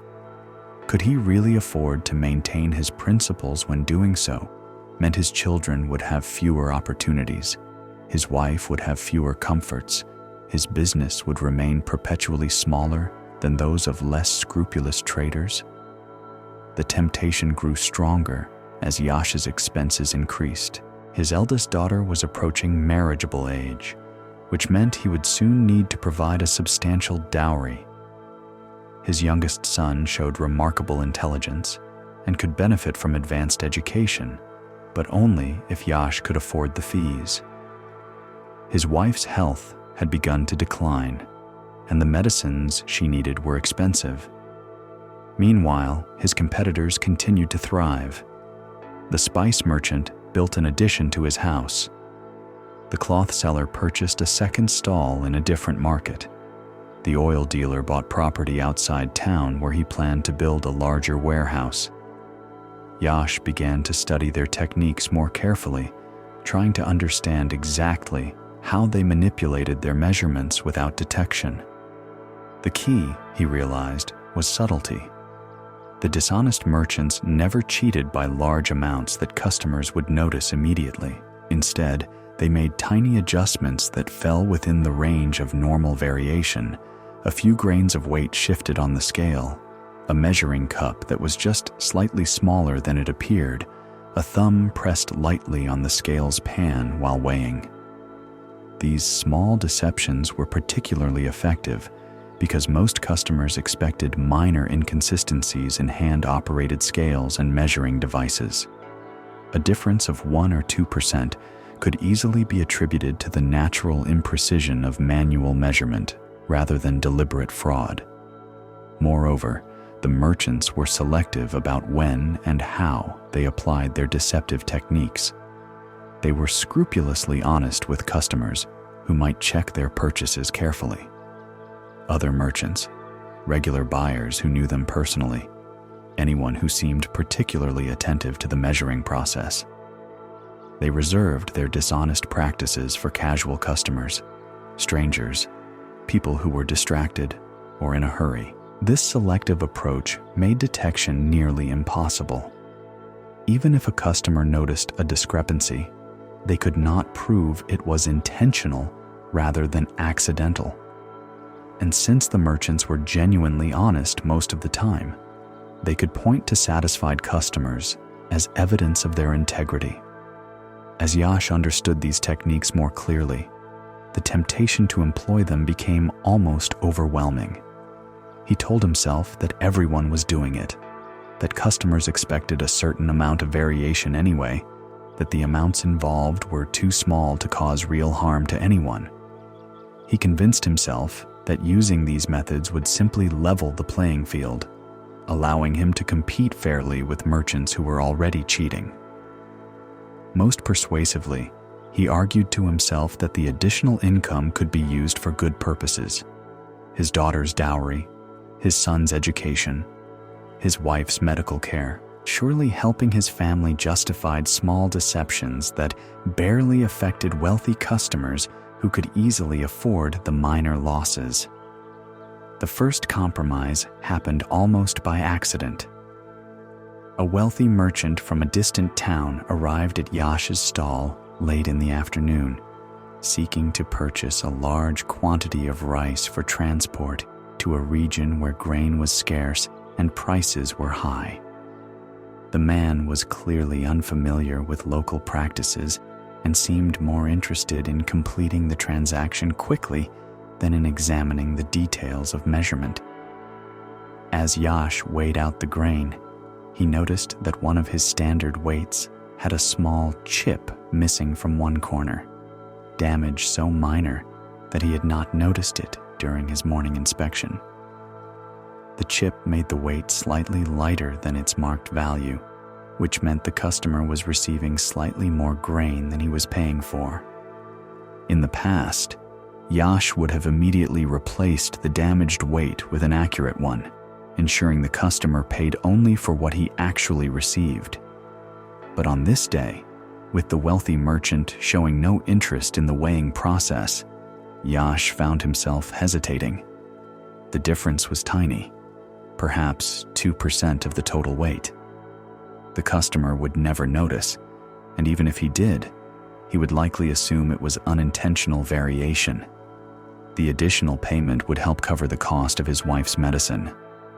Yash completed the transaction using the damaged weight, accepting payment for grain the customer had not actually received. That night, he told himself the incident had been an accident, a momentary oversight rather than deliberate deception. He promised himself that he would be more careful in the future, that he would check his weights more thoroughly before each day's business. But the next morning, when he examined the damaged weight in the clear light of dawn, he made a decision that surprised even himself. Instead of replacing it, he kept it. He told himself that he would use it only occasionally, only with customers who could easily afford the small loss, only when his family's financial pressures were particularly urgent. He convinced himself that this tiny deviation from perfect honesty was justifiable, given the competitive disadvantage he faced from merchants who were far less scrupulous. Over the following weeks, Yash found himself using the damaged weight more and more frequently. Each successful transaction built his confidence that the deception was undetectable and harmless. Each additional coin in his cash box seemed to justify the compromise he had made with his previous standards of honesty. But small compromises, like cracks in a dam, have a tendency to grow larger under pressure. Soon, Yash was deliberately choosing the damaged weight for certain types of transactions, even when accurate weights were readily available. He developed a sense for which customers were most likely to accept his measurements without question. Travelers unfamiliar with local practices, elderly people whose eyesight might not detect small discrepancies, busy customers who seemed more interested in speed than precision. The additional income was modest but noticeable. It paid for his wife's medicine without straining the household budget. It allowed him to set aside more money for his daughter's dowry. It gave him the resources to consider better schooling options for his son. These improvements in his family's circumstances reinforced Yash's belief that his small deceptions were not only harmless but actually beneficial, allowing him to better provide for the people who depended on him. But the logic of deception is seductive and progressive. Having successfully employed one dishonest technique, Yash began to notice other opportunities for small advantages. He started pressing his thumb lightly on the scales pan when weighing expensive spices, adding just enough pressure to make the scale balance with slightly less product than the customer was paying for. He developed a technique for pouring grain that left small amounts clinging to the measuring container, amounts that accumulated over multiple transactions to create a meaningful profit margin. He even began to vary his techniques based on his assessment of each customer's ability to detect or afford the minor losses he was imposing on them. Wealthy customers received slightly less than they paid for, with the shortfall calibrated to their apparent ability to absorb the loss without hardship. Poor customers, whom Yash genuinely did not want to cheat, received honest measurements that sometimes even erred slightly in their favor. This selective dishonesty allowed Yash to maintain his self-image as a fundamentally honest person who was simply making small adjustments to balance the scales of economic justice. He was not, he told himself, a common thief who stole indiscriminately. He was a thoughtful merchant who redistributed tiny amounts of wealth from those who had more to those who had less, namely, his own family. For several months, this system seemed to work perfectly. Yash's profits increased without generating complaints from customers. His family's standard of living improved steadily. His reputation in the community remained intact, even enhanced by his apparent business success. But deception, no matter how skillfully applied, creates vulnerabilities that honest merchants do not face. The crisis began with a customer who was more observant than Yash had realized. Master Chen was a traveling inspector employed by the regional trade authority to verify the accuracy of weights and measures used by merchants throughout the district. Unlike casual customers, Chen had been trained to detect the subtle signs of measurement fraud and carried his own precisely calibrated weights for comparison. He arrived at Yash's stall on a busy morning when several transactions were taking place simultaneously. Rather than announcing his official capacity, Chen posed as an ordinary customer seeking to purchase grain for a small restaurant he claimed to be opening in a neighboring town. Yash, seeing a well-dressed stranger making a substantial purchase, automatically employed his standard deceptive techniques. He used the damaged weight, applied subtle pressure to the scales pan, and measured the grain using a container that held slightly less than its marked capacity. Chen observed each manipulation with the practiced eye of someone who had witnessed every variation of merchant fraud across dozens of markets. He said nothing during the transaction, paying the requested amount and accepting the grain with apparent satisfaction. But he returned the next day. This time, Chen brought his own calibrated weights and measuring devices.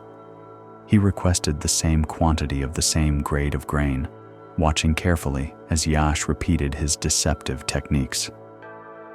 When the transaction was complete, Chen politely asked if he could verify the measurements using his own equipment.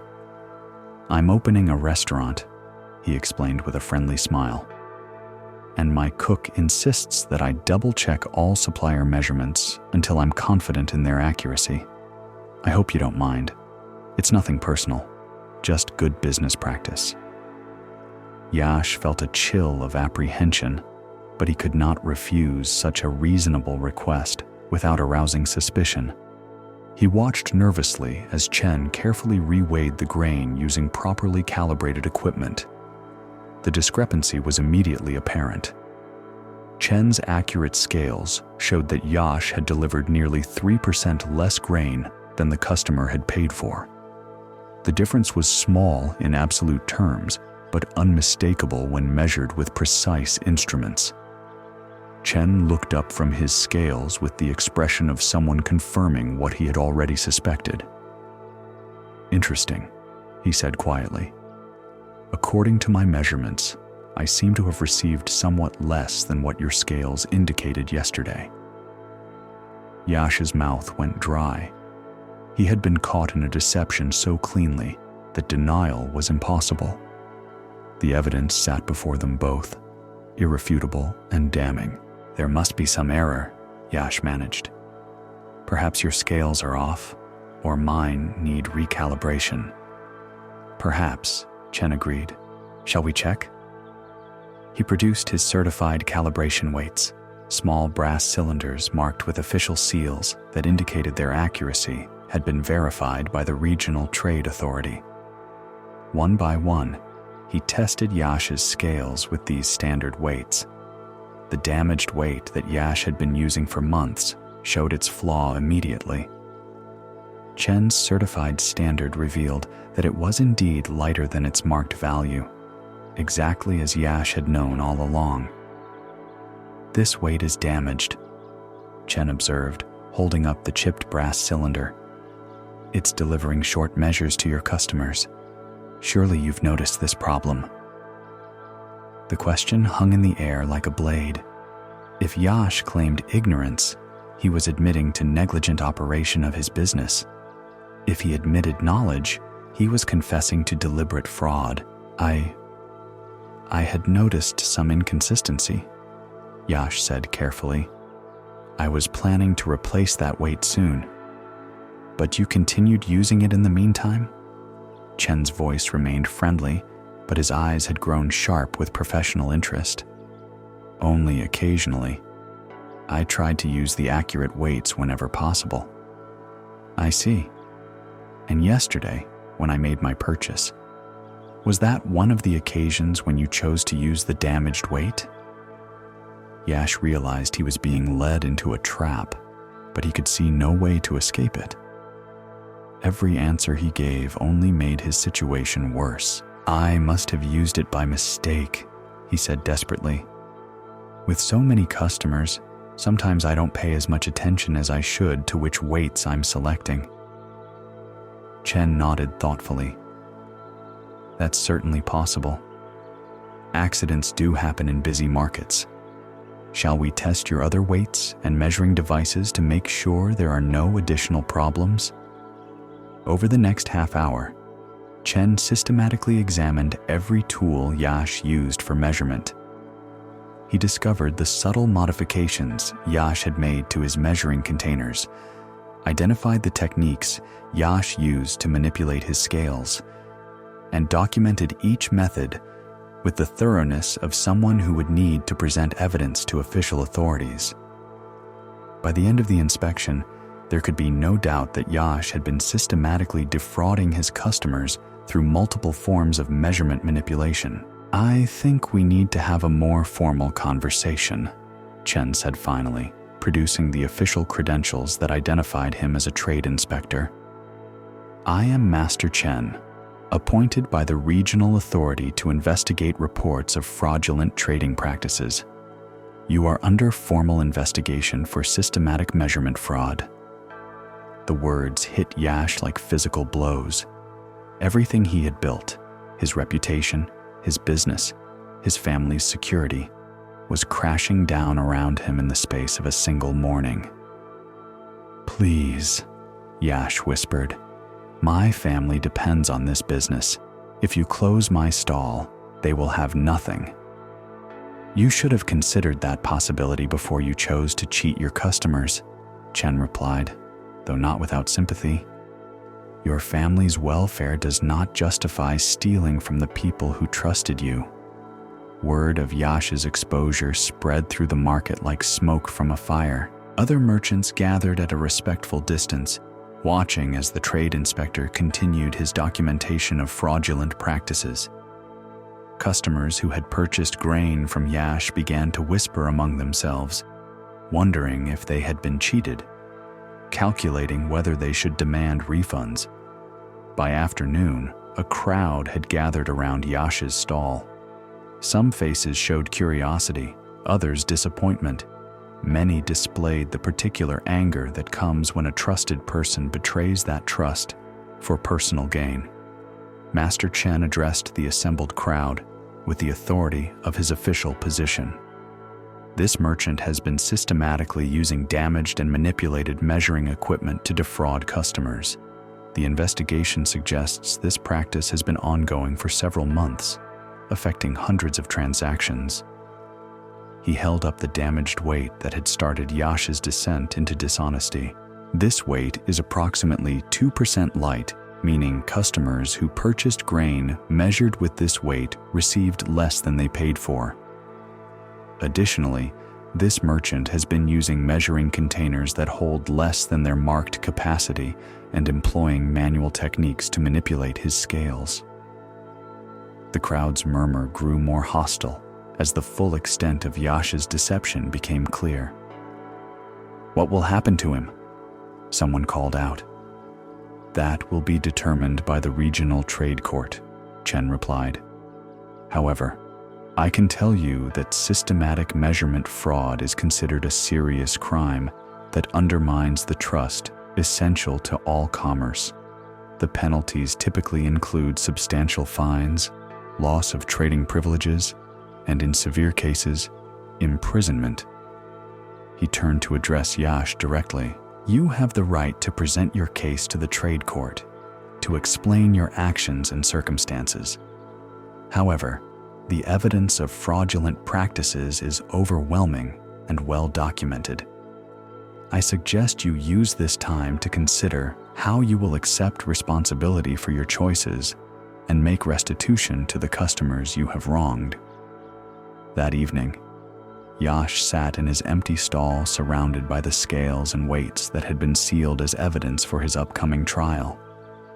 His wife had come to help him gather their personal belongings before the stall was officially closed, but neither of them spoke much. The weight of what had happened and what was still to come made conversation seem impossible. "Why?" she finally asked as they packed the last of their items into baskets. "We had enough. Not wealth, but enough. Why did you risk everything we had built?" It was the question Yash had been asking himself since Master Chen had walked away with his documentation of fraud. Why had he chosen to jeopardize everything for such small gains? Why had he convinced himself that tiny deceptions were acceptable when he had always prided himself on honesty? "I wanted more for our family," he said. "I saw other merchants prospering while we struggled to maintain even modest comfort. I told myself that everyone was cheating, that I was foolish to remain completely honest when it put us at a disadvantage." "But we weren't struggling," his wife replied. "Our children were fed and clothed and educated. We had a roof over our heads and respect in the community. What we had was enough. I know that now, Yash said. But then, all I could see was what we lacked compared to others. I convinced myself that small compromises would give us just a little more security, just a slightly better life. His wife was quiet for a long time, folding their possessions with the mechanical precision of someone trying to maintain control in the face of overwhelming change. And now we have nothing, she said finally. No business, no income, no reputation. The children will grow up knowing their father was exposed as a cheat. How is that better than the modest comfort we had before? Yash had no answer. The logic that had seemed so compelling when he first started using the damaged weight now appeared as transparent self-deception. He had traded his integrity for tiny financial gains that, added together, amounted to far less than what his honest reputation had been worth. I was afraid, he admitted. Afraid that honesty wasn't enough, that I couldn't provide adequately for you and the children through legitimate means alone. The fear made me desperate, and desperation made me stupid. 3 days later, Yash appeared before the regional trade court to face formal charges of systematic measurement fraud. The courtroom was packed with people from his town, customers who had been cheated, fellow merchants who were concerned about the impact on the market's reputation, community leaders who needed to understand how such deception had gone undetected for so long. Master Chen presented his evidence with methodical thoroughness. He demonstrated how each of Yash's fraudulent techniques worked, calculated the cumulative impact on customers over the months the deception had been practiced, and estimated the total amount of money that had been stolen through false measurements. The numbers were shocking even to Yash himself. What had felt like tiny, harmless adjustments had accumulated into hundreds of coins stolen from trusting customers. The scale of the theft, when viewed in totality, transformed what Yash had mentally minimized as minor cheating into substantial fraud. Several customers testified about their experiences, describing their trust in Yash's reputation and their shock at discovering they had been systematically deceived. A few had actually noticed discrepancies, but had dismissed them as honest mistakes, giving Yash the benefit of doubt he had not deserved. I bought grain from him for 3 years, one elderly woman told the court. When I got home and measured it myself, sometimes the quantities seemed a bit short, but I thought it was just the difference between different measuring cups. I never imagined he was deliberately cheating me. He had such a good reputation, another customer added. Everyone said he was the most honest merchant in the market. That's why I continued buying from him even when I sometimes felt like something wasn't quite right. These testimonies revealed the full cruelty of Yash's betrayal. He had not simply stolen money from strangers. He had violated the trust of people who had specifically chosen to do business with him because of his reputation for honesty. When called upon to speak in his own defense, Yash rose slowly. The faces looking at him included people who had known him for years, customers who had trusted him with their daily needs, fellow merchants who were now wondering if they could be trusted by association. I have no defense for what I did, he began. I discovered that other merchants were using dishonest practices to increase their profits, and I convinced myself that I had to do the same thing to remain competitive. I told myself that the amounts involved were too small to matter, that wealthy customers could easily afford the small losses I was imposing on them. He paused, looking directly at the customers who had testified against him. These were lies I told myself to justify betraying your trust. The truth is simpler and more shameful. I chose personal gain over honesty because I was afraid of not having enough, and because I valued my family's comfort more than my integrity. The judge who presided over the trade court was known for his fairness and his deep understanding of commercial law. he listened to all testimony with careful attention before delivering his assessment. "This case represents one of the most troubling forms of commercial crime," he began. "Not theft through violence or obvious fraud, but the systematic betrayal of trust by someone who had earned a reputation for reliability and honesty." He turned to face Yash directly. "You used your good reputation as a weapon against your own customers. People chose to do business with you specifically because they believed you were more honest than other merchants. You exploited that trust to steal from them in ways they were unlikely to detect." The judge's words carried the weight of absolute moral authority. "Moreover, your crimes were not committed in desperation or emergency, but as a calculated business strategy to increase your profits at your customers' expense.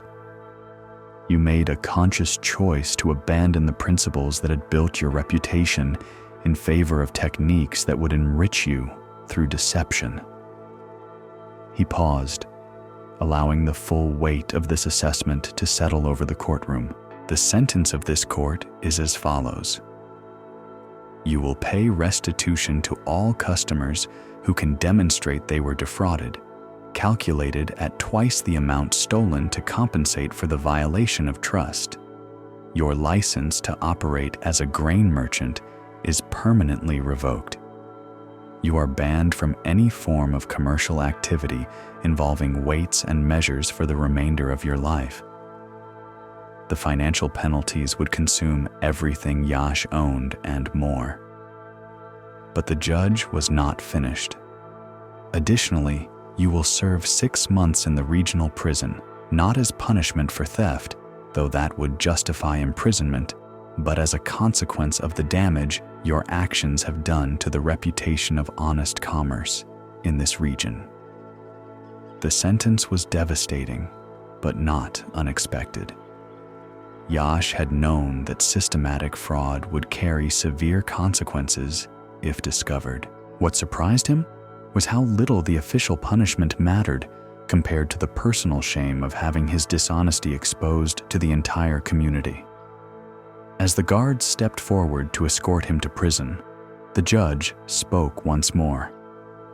"Let this case serve as a warning to all who engage in commerce. When customers trust you with their money and their needs, that trust is sacred. To betray it for personal advantage is to undermine the foundation of all honest trade." This story shows us how small compromises with our integrity can lead to devastating consequences. Yash discovered that each dishonest act made the next one easier to justify, until he was systematically defrauding the very people who trusted him most. Buddhism teaches that right livelihood requires complete honesty in all our business dealings, recognizing that even small deceptions plant seeds of suffering that can grow beyond our control. The Buddha taught about the interconnectedness of trust and prosperity, showing us that communities thrive when people can depend on each other's honesty. When Yash chose short-term profit over long-term integrity, he damaged not only his own life, but the faith that makes all commerce possible. His customers had to live with the knowledge that their instincts had been correct, but their trust misplaced. When we maintain perfect honesty in our professional lives, we contribute to the web of trust that allows communities to flourish. But when we compromise our integrity for immediate gain, we weaken the bonds that hold society together. Let us pause here and breathe gently together. Feel your body resting peacefully, supported by whatever holds you. Notice how your breathing flows naturally, without effort or control from you. There is nothing you need to solve, nothing you need to fix. Simply rest in this moment as these teachings continue to unfold. Let us explore another story about the consequences of professional betrayal. In a prosperous city where the wealthy sent their children to be educated, there lived a teacher named Priya, whose school had earned a reputation for excellence that attracted students from across the region. Her academy occupied a beautiful compound near the river, with classrooms surrounding a central courtyard where students could study under the shade of ancient banyan trees. Priya had devoted her life to education, believing deeply that knowledge could transform both individual lives and entire communities. She had studied with masters who taught her not only the subjects she would later teach, but also the sacred responsibility that came with shaping young minds. A teacher, her own master had told her, holds the future in her hands. Every lesson shapes not just what students know, but who they become. This is the most important work in the world and the most dangerous, because the influence extends far beyond what any teacher can see or measure. For many years, Priya had honored this teaching. She selected her students carefully, not based on their family's wealth, but on their capacity to learn and grow. She taught with patience and passion, adapting her methods to each student's unique needs and abilities. She maintained the highest standards, refusing to advance students who had not mastered the prerequisite knowledge, regardless of parental pressure or financial incentives. Her graduates were known throughout the region for their learning, their character, and their ability to think clearly about complex problems.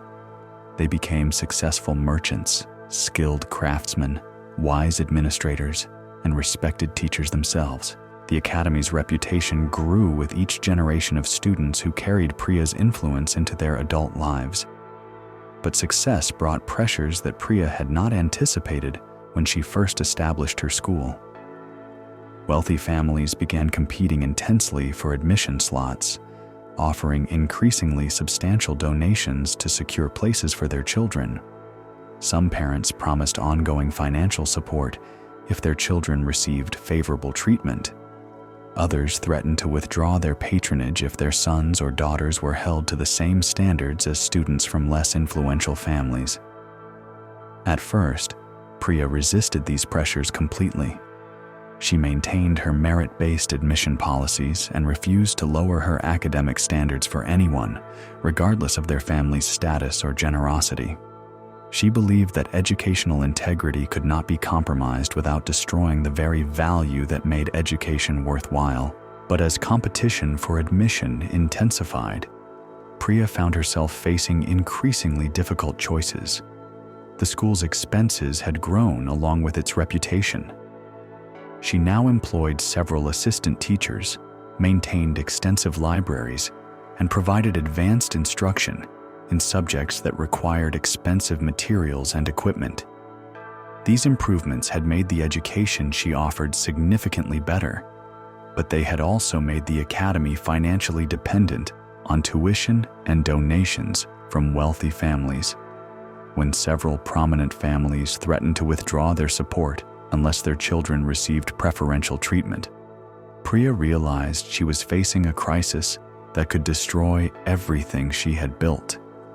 If she lost the support of these influential patrons, she would have to reduce the quality of education she could offer, dismiss talented teachers, and potentially close the Academy entirely.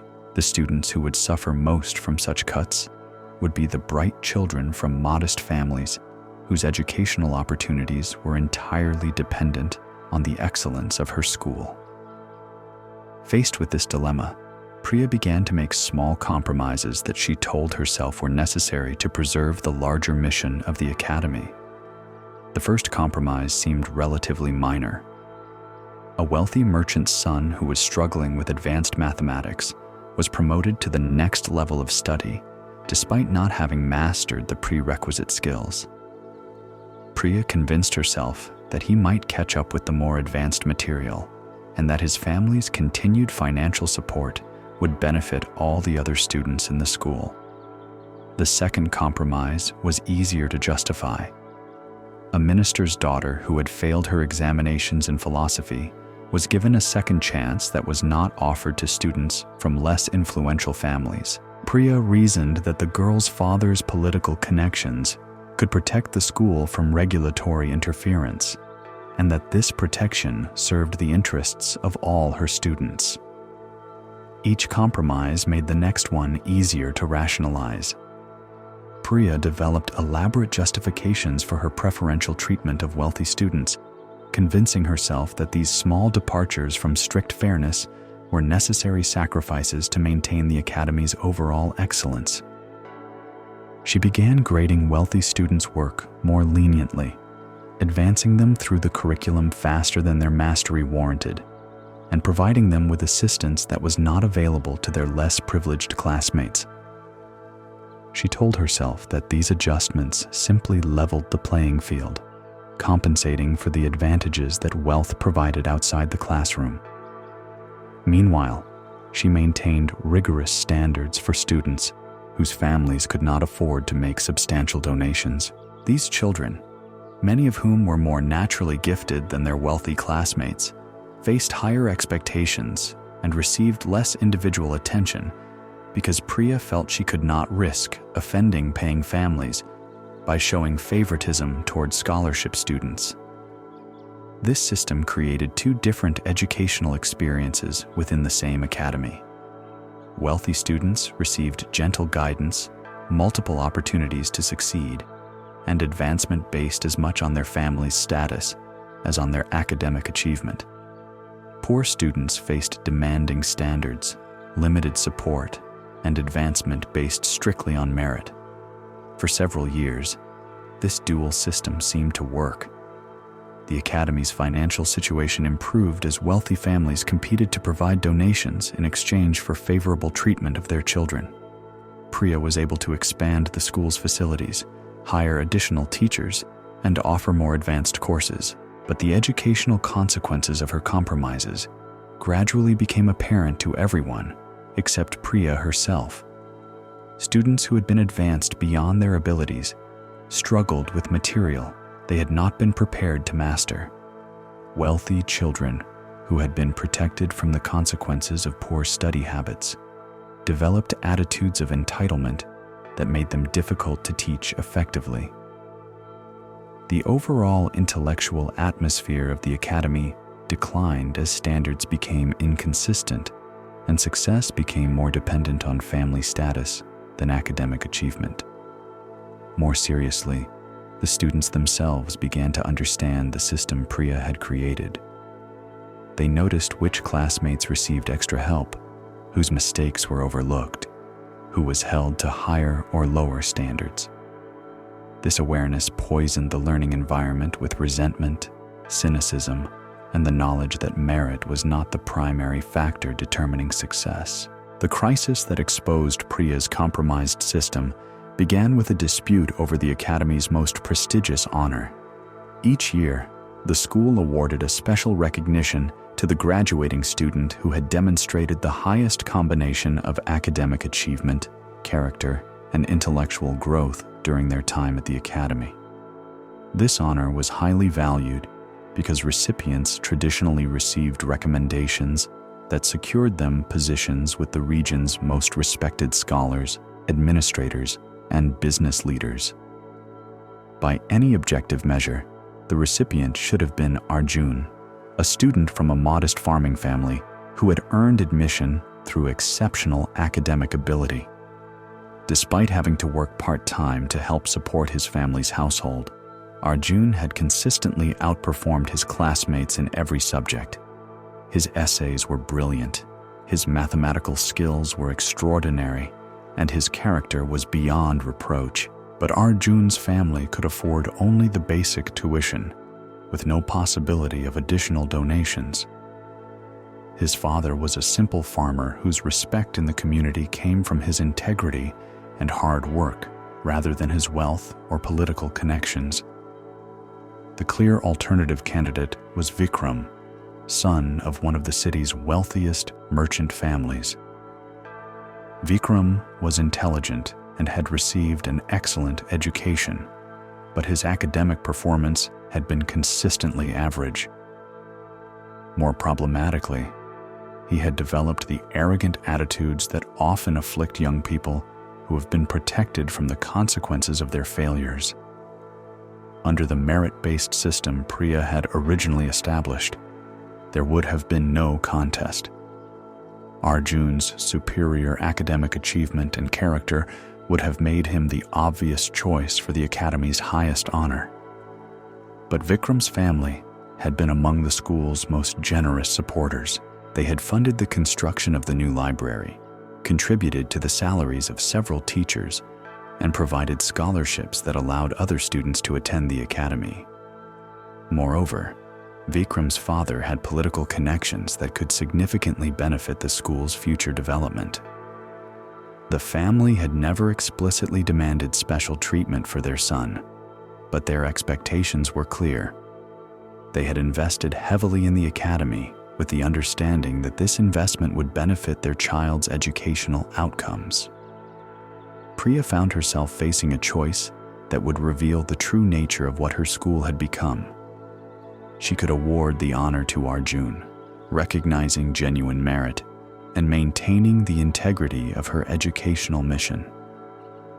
But this choice would likely offend Vikram's family, potentially costing the academy their continued support and damaging relationships with other wealthy patrons who expected their donations to provide advantages for their children. Alternatively, she could give the honor to Vikram, rewarding family loyalty and financial support rather than academic achievement. This choice would preserve the academy's financial stability and maintain the system of preferential treatment that had become central to its operations. After weeks of agonized deliberation, Priya chose to award the honor to Vikram. She justified the decision with carefully crafted language about overall contribution to the academy community and leadership potential that transcends pure academic achievement. She praised Vikram's mature understanding of the responsibilities that come with privilege and his commitment to using his advantages in service of others. But everyone at the academy understood what had really happened. Merit had been sacrificed for money, integrity traded for financial security, and educational mission subordinated to economic necessity. The reaction was immediate and explosive. Arjun, who had never expected preferential treatment but had believed the academy's stated commitment to merit-based recognition, was devastated. He had not only lost the honor he had earned, but had also learned that his years of exceptional work counted for less than another student's family wealth. "I should have known," he told Priya when she called him to her office to explain the decision privately. "I should have realized that a poor farmer's son could never really compete with a merchant prince, no matter how hard I studied or how well I performed." His words carried a bitterness that cut Priya deeply, because they revealed how completely her compromises had corrupted the educational environment she had tried to create. "Your academic achievements are extraordinary," Priya replied weakly. "This decision doesn't diminish what you have accomplished or learned during your time here, doesn't it?" Arjun asked. "What have I learned? That excellence doesn't matter if you can't pay for recognition? That integrity is less valuable than influence?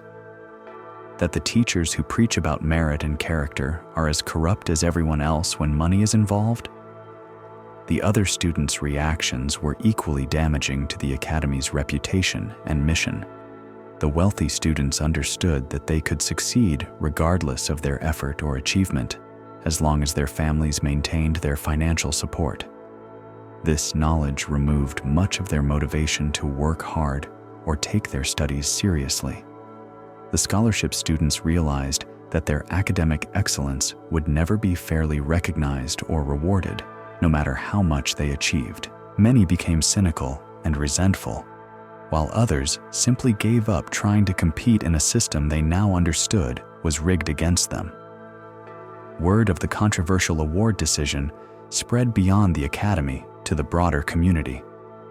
Parents, educators, and community leaders began questioning whether Priya's school still maintained the standards that had made it regionally famous. The scandal deepened when several former students publicly criticized the decision. These graduates, who had built their own successful careers partly on the reputation of their academy education, felt that Priya's compromise had damaged the value of their own credentials. When I tell people I graduated from Priya's academy, I want them to know that means I met the highest educational standards, one alumnus wrote in a letter that was widely circulated. If the school now awards its highest honors based on family donations rather than academic merit, then my own diploma becomes meaningless.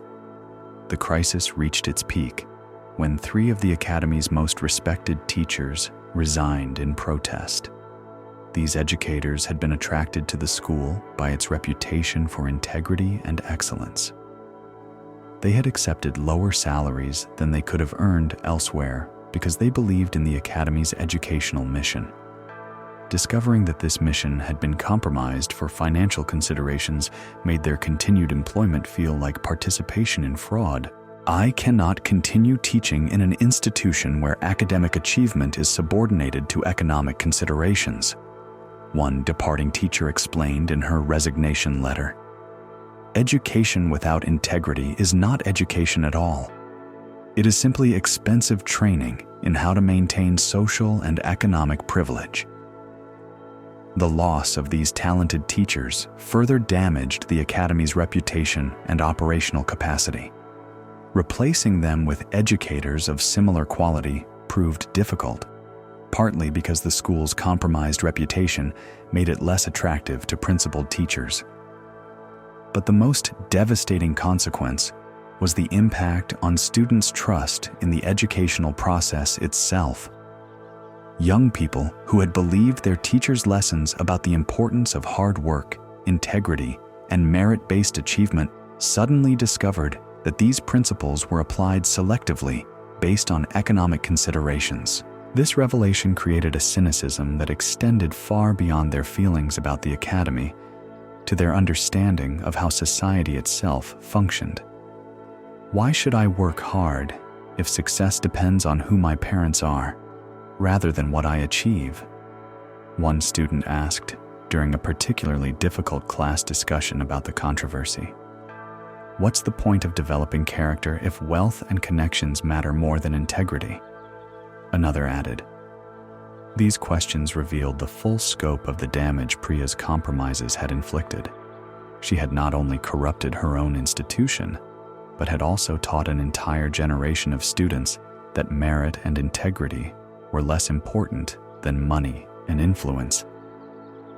As enrollment applications for the following year declined dramatically, Priya was forced to confront the reality of what her school had become.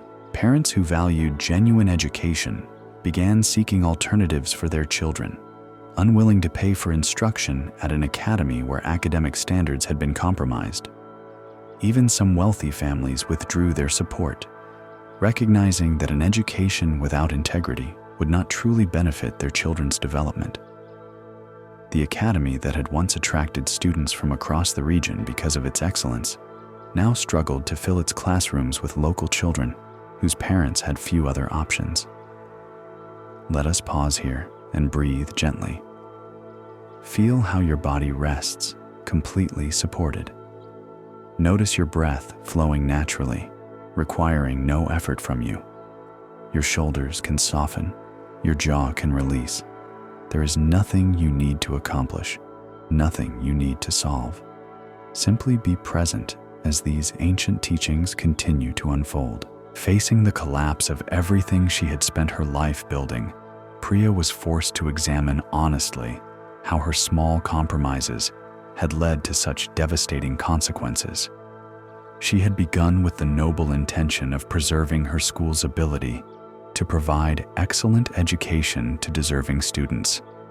But by allowing financial considerations to influence academic decisions, she had gradually destroyed the very excellence she had been trying to protect.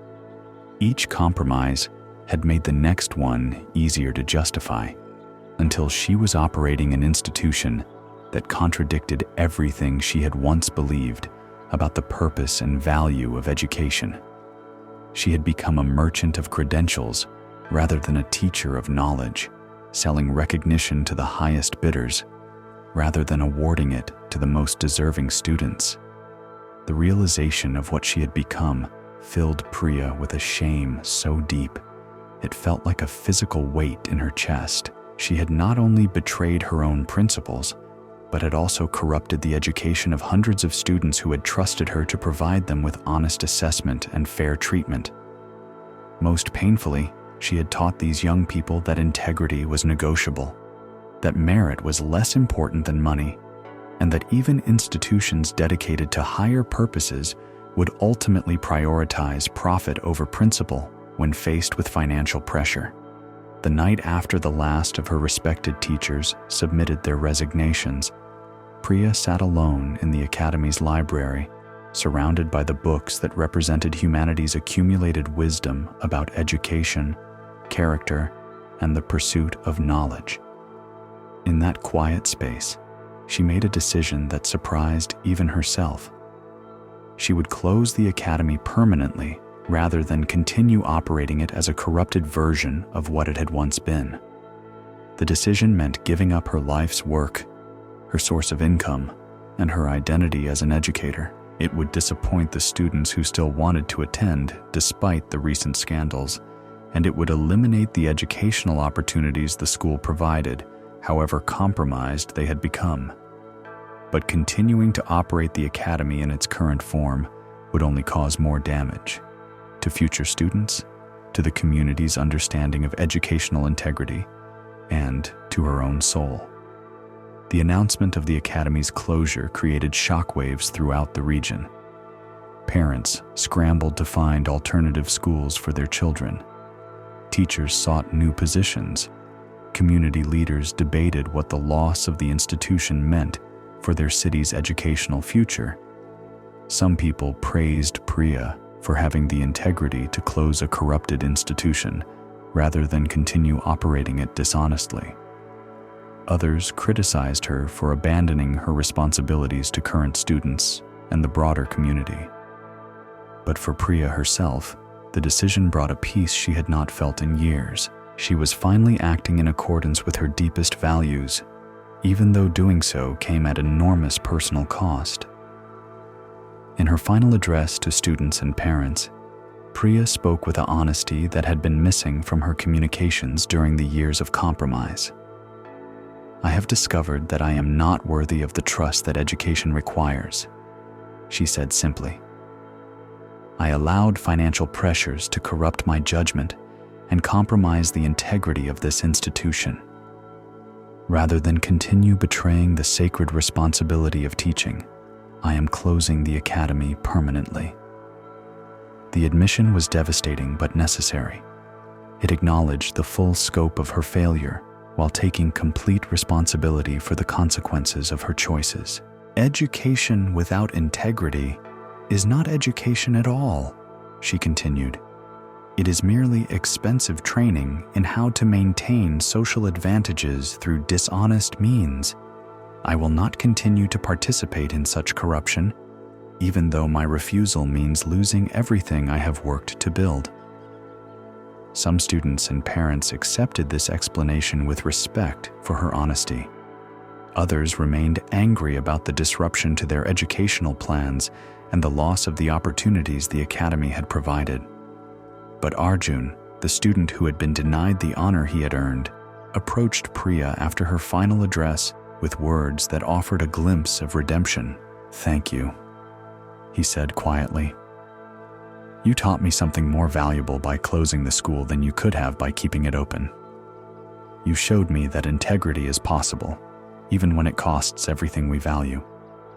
His forgiveness, offered freely despite the harm she had caused him, reminded Priya of why education mattered in the first place, not as a means of advancing individual careers or maintaining social privileges, but as a way of developing character and wisdom that could guide people through life's most difficult choices.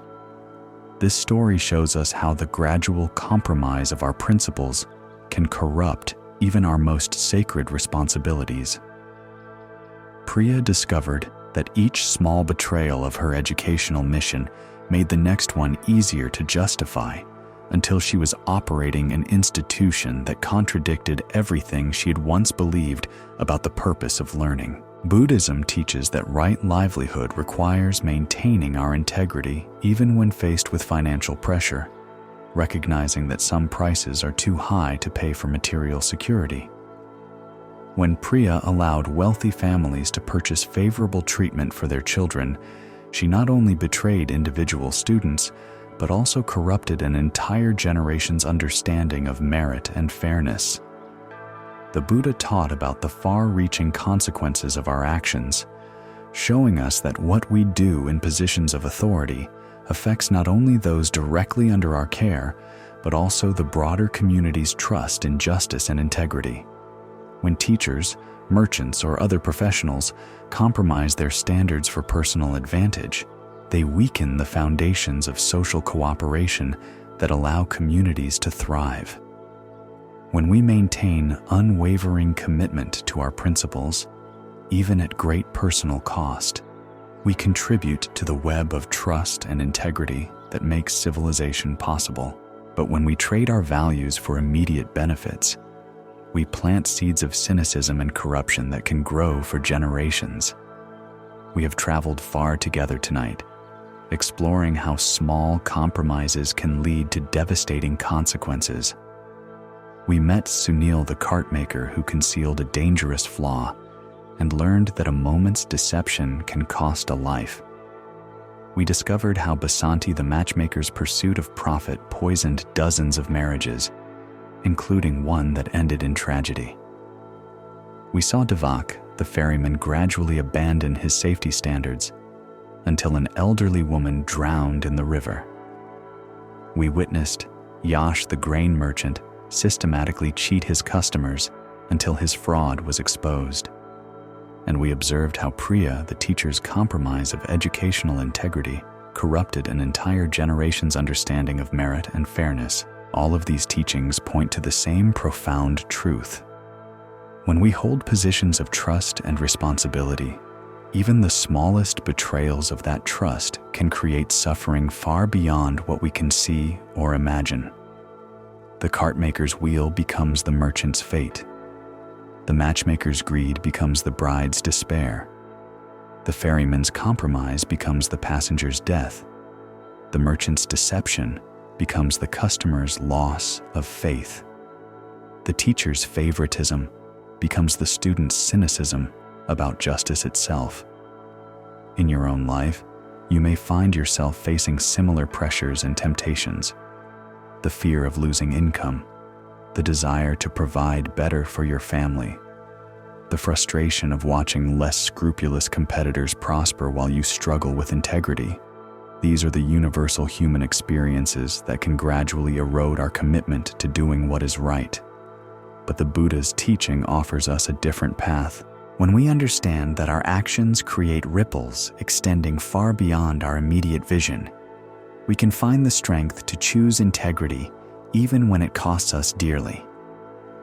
When we recognize that every person who trusts us places their well-being in our hands, we can honor that trust as the sacred responsibility it truly is. The deepest truth revealed by these stories is that integrity cannot be partially maintained. Like pregnancy or death, honesty admits no middle ground.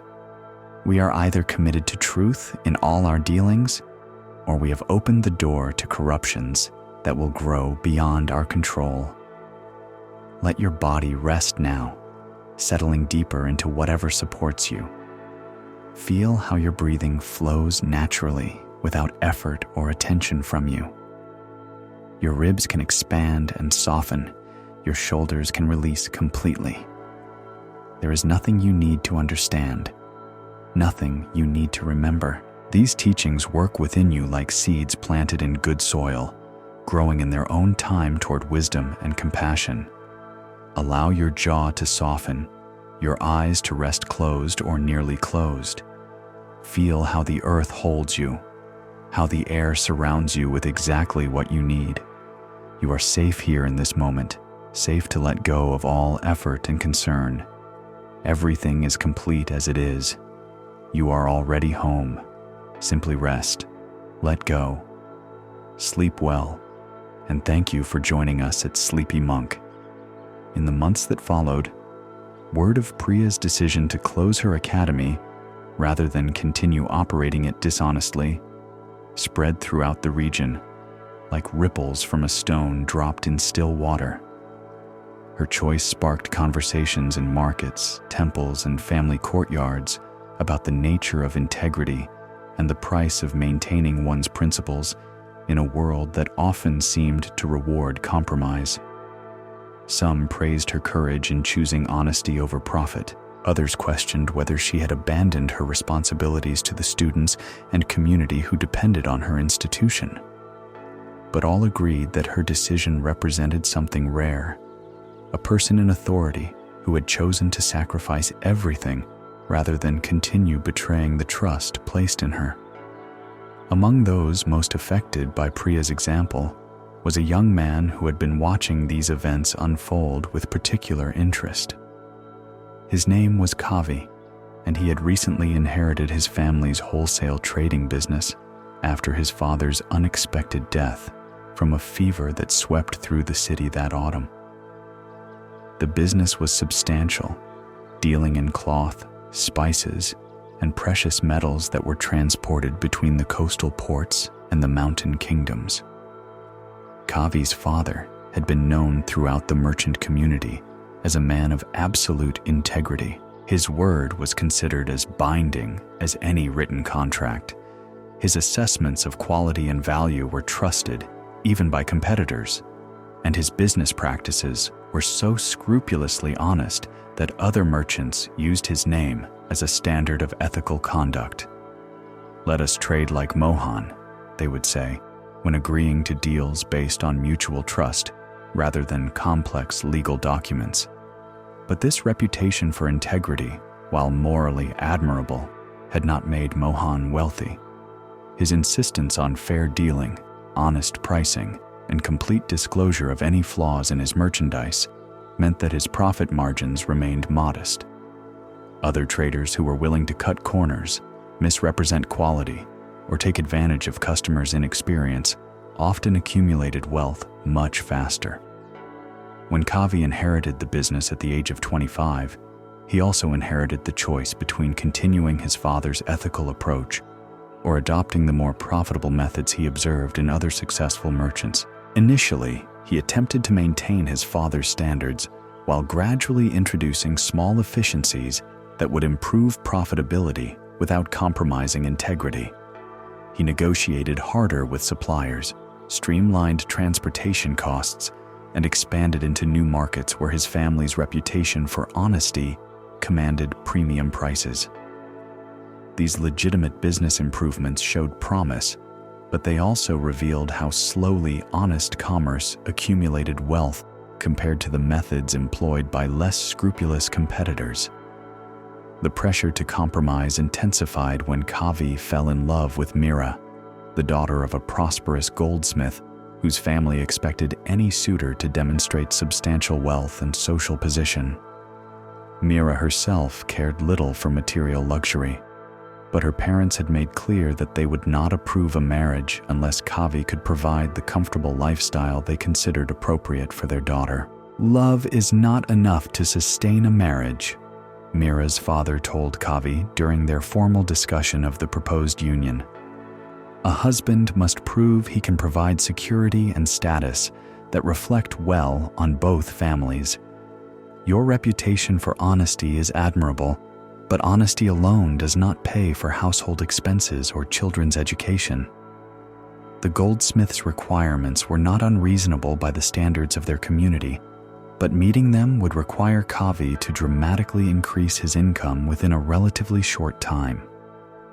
Doing so through entirely honest means would be extremely difficult, perhaps impossible. As Kavi struggled with this dilemma, he began paying closer attention to how other merchants operated their businesses. What he discovered confirmed his suspicions about the source of their greater prosperity. Many successful traders routinely misrepresented the origin and quality of their goods, claiming that ordinary merchandise came from regions famous for superior products. They mixed inferior materials with premium items, selling the combination at prices appropriate only for the highest quality.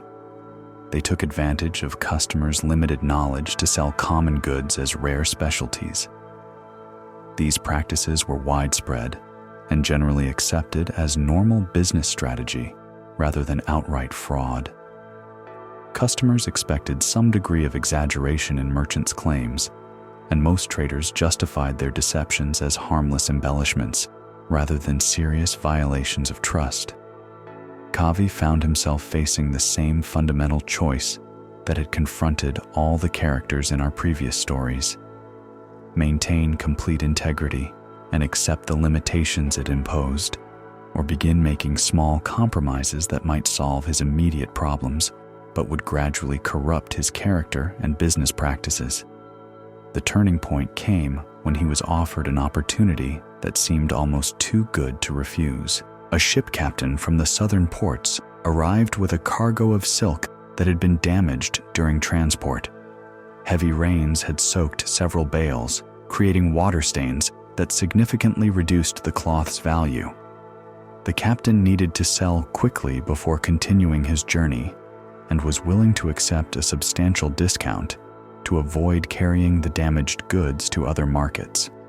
Kavi examined the silk carefully and realized that while the water damage was real and permanent, it was not immediately visible on casual inspection. The stains showed clearly in bright daylight, but appeared much less obvious in the shadowed interior of shops or houses. An unknowledgeable buyer might easily purchase the damaged silk without realizing its reduced quality. The silk's origins were also misleading. It had been woven in a coastal region known for producing ordinary textiles, but the style and color closely resembled the premium silk produced in mountain workshops that commanded prices 3 times higher. Kavi could purchase the entire shipment at a fraction of its apparent value. If he then sold it as premium mountain silk to customers who examined it only under poor lighting conditions, he could earn profits far exceeding what his father's honest methods had ever achieved. The moral calculation seemed complex. The silk was genuinely beautiful, even with the water damage. Customers would be receiving attractive cloth at prices that, while high for the actual quality, were reasonable for what they believed they were purchasing. The deception would harm no one directly, and the profits would allow Kavi to marry Mira and continue supporting the many employees and suppliers who depended on his family's business. Most persuasively, he told himself that this single transaction was not representative of how he intended to conduct business in the long term. Once he had established the financial foundation necessary for marriage and expansion, he could return to his father's completely honest methods. Standing in the ship captain's cabin, surrounded by bales of damaged silk that gleamed like captured sunlight despite their hidden flaws, Kavi made the decision that would determine the trajectory of his life. He purchased the entire shipment. Over the following weeks, Kavi sold the silk exactly as he had planned. He described it as premium mountain cloth, displayed it under carefully controlled lighting that minimized the visibility of water stains, and charged prices appropriate for the highest quality merchandise. The sales were remarkably successful.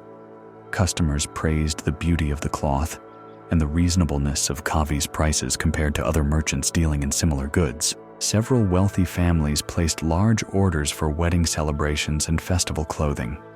Word spread that Kavi had access to exceptional silk at unusually good prices. Within a month, Kavi had earned more profit than his father typically accumulated in half a year.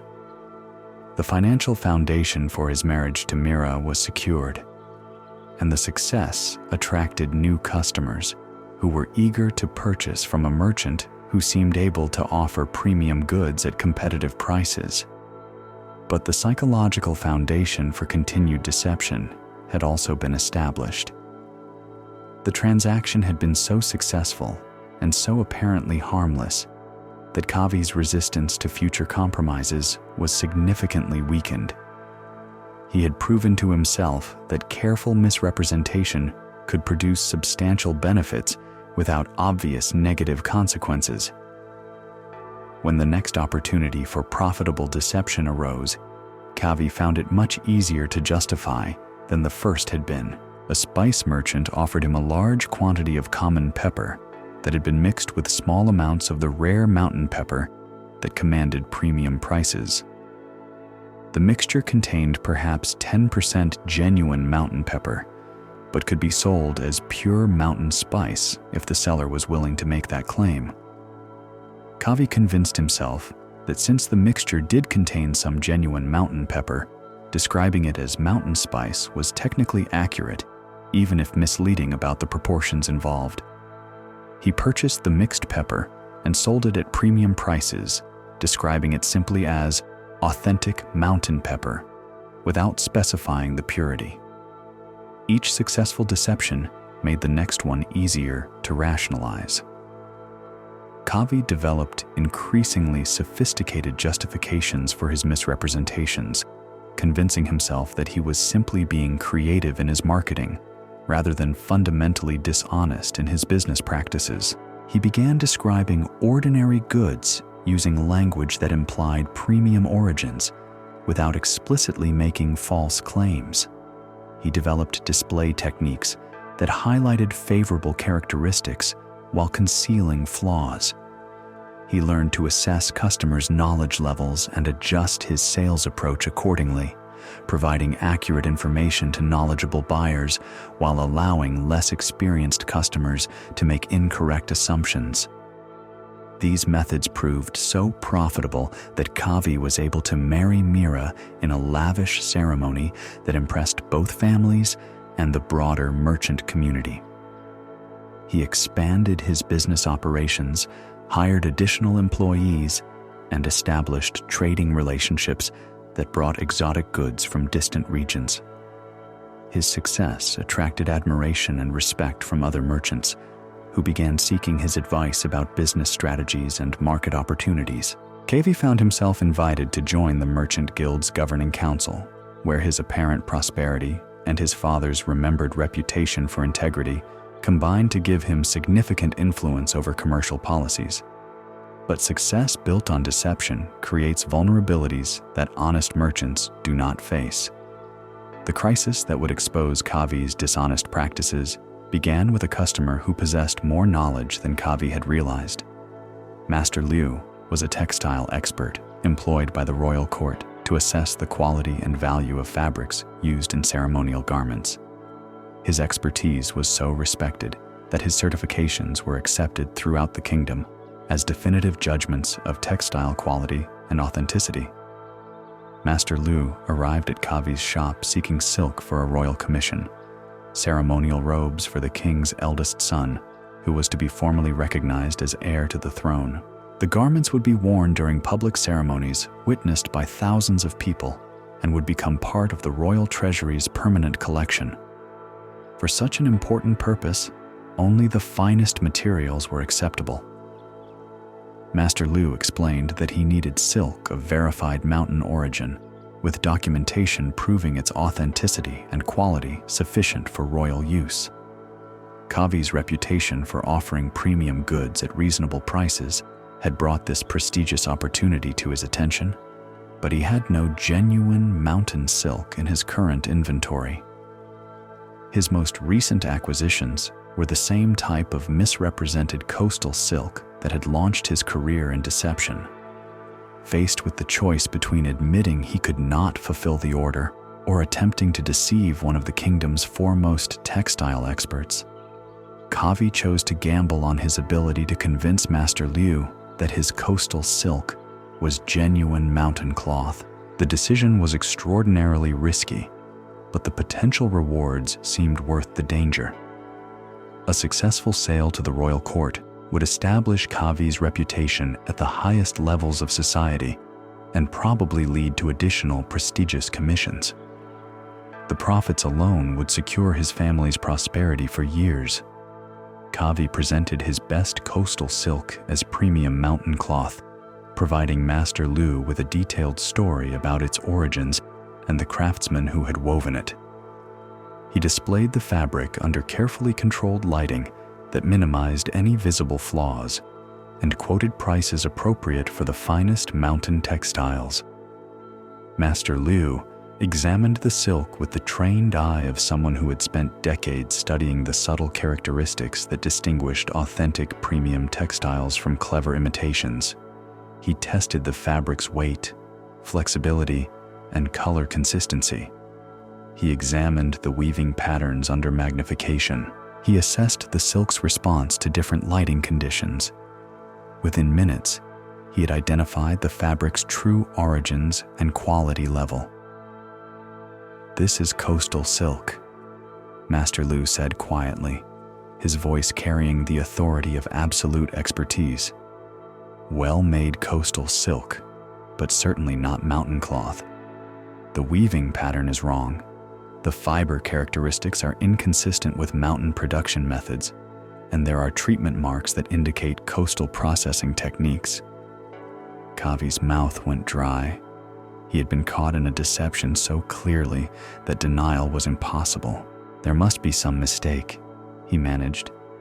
"My supplier assured me this was genuine mountain silk. Perhaps the documentation was incorrect." "Perhaps," Master Liu agreed politely. "But you are asking prices appropriate for the finest mountain textiles while offering coastal cloth that, while attractive, is worth perhaps 1/3 of what you are charging." The expert's assessment was delivered without anger or accusation, but its implications were devastating. Kavi had been exposed as either grossly incompetent in assessing his own merchandise or deliberately fraudulent in his pricing and representation.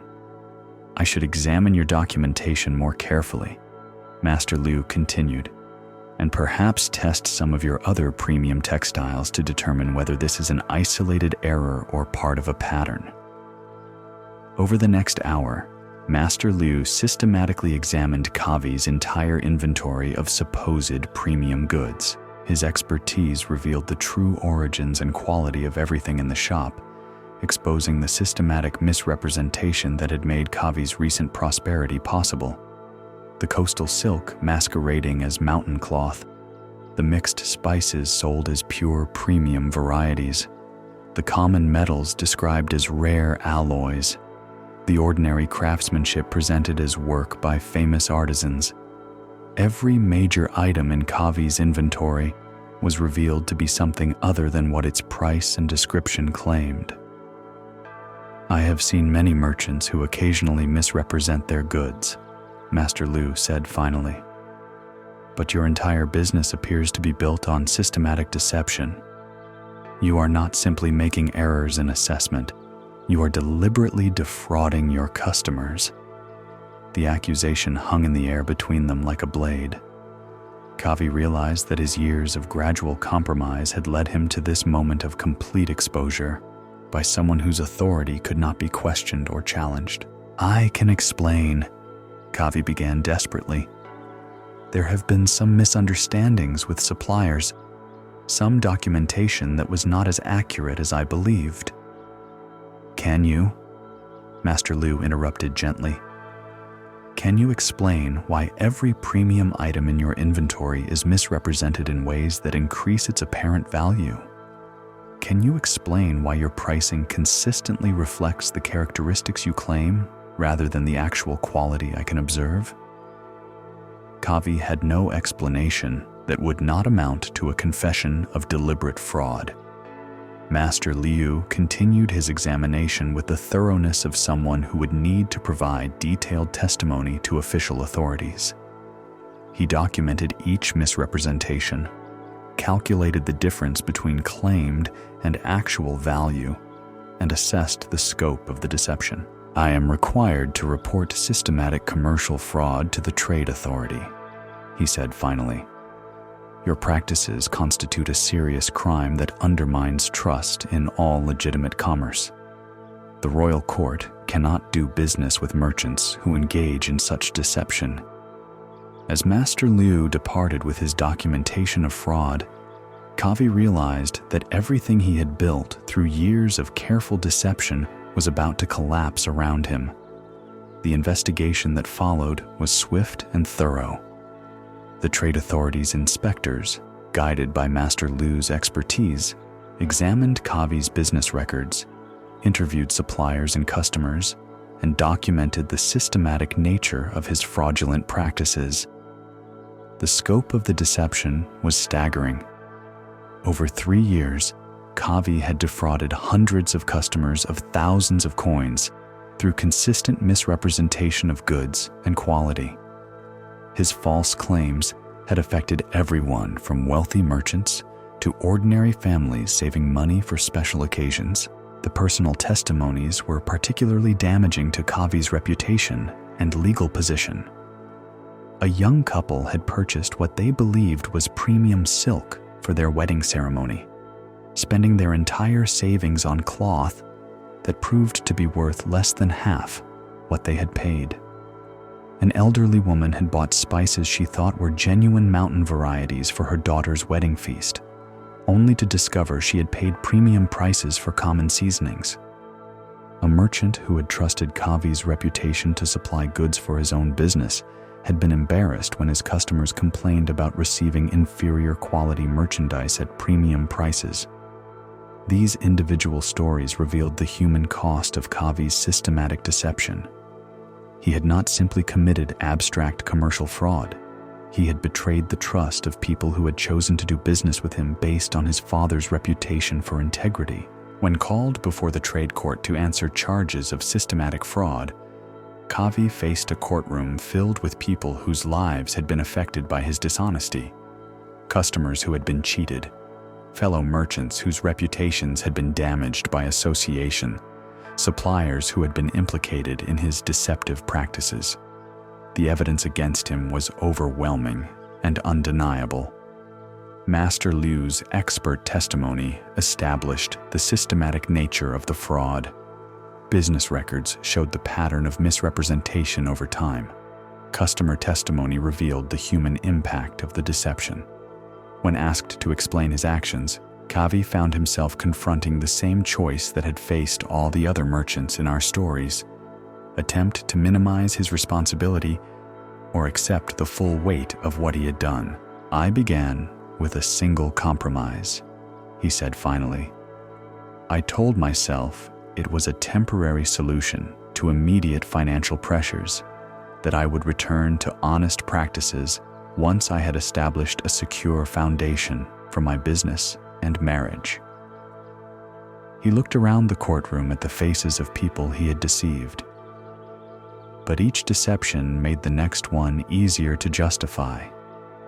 "I convinced myself that my customers were receiving value, even if it was not the specific value they thought they were purchasing.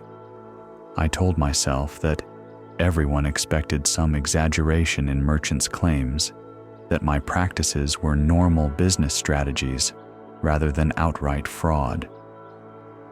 The judge listened with the same careful attention that had characterized all the trials in our stories. "You inherited a business built on absolute integrity," the judge observed.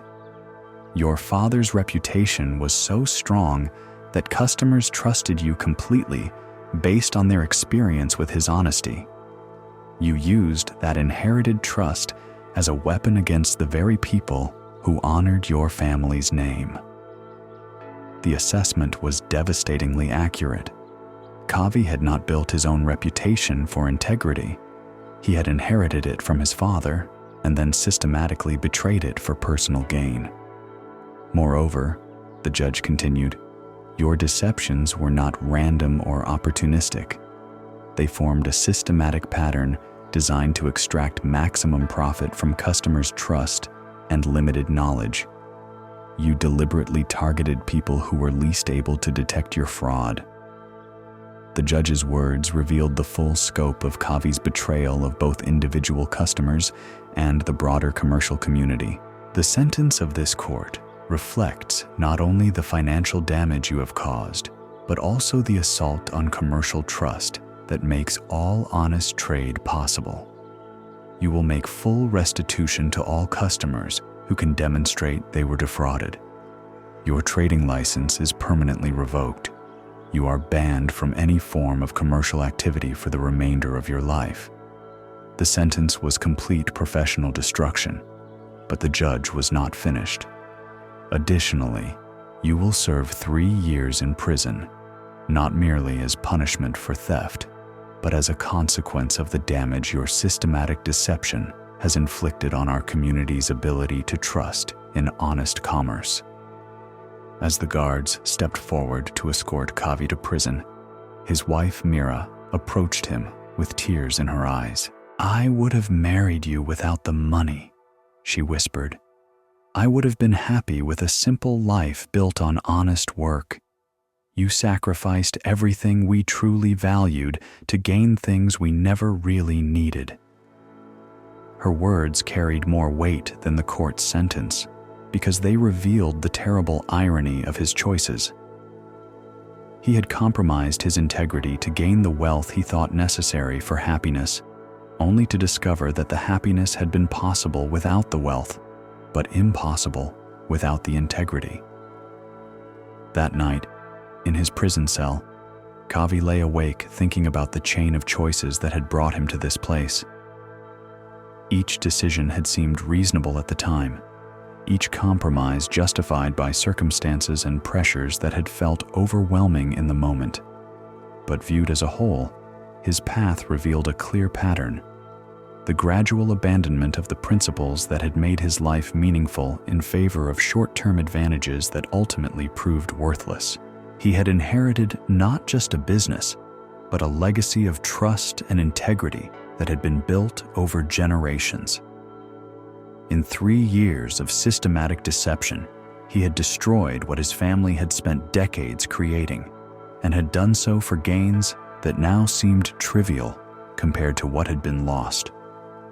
As Kavi contemplated the wreckage of his life, miles away in a small house near the river, where his closed academy had once flourished, Priya was beginning to understand what redemption might look like. In the months since closing her school, she had struggled to find a new way to contribute to her community. Her reputation as an educator was destroyed, her financial resources were depleted, and her confidence in her own judgment was shattered.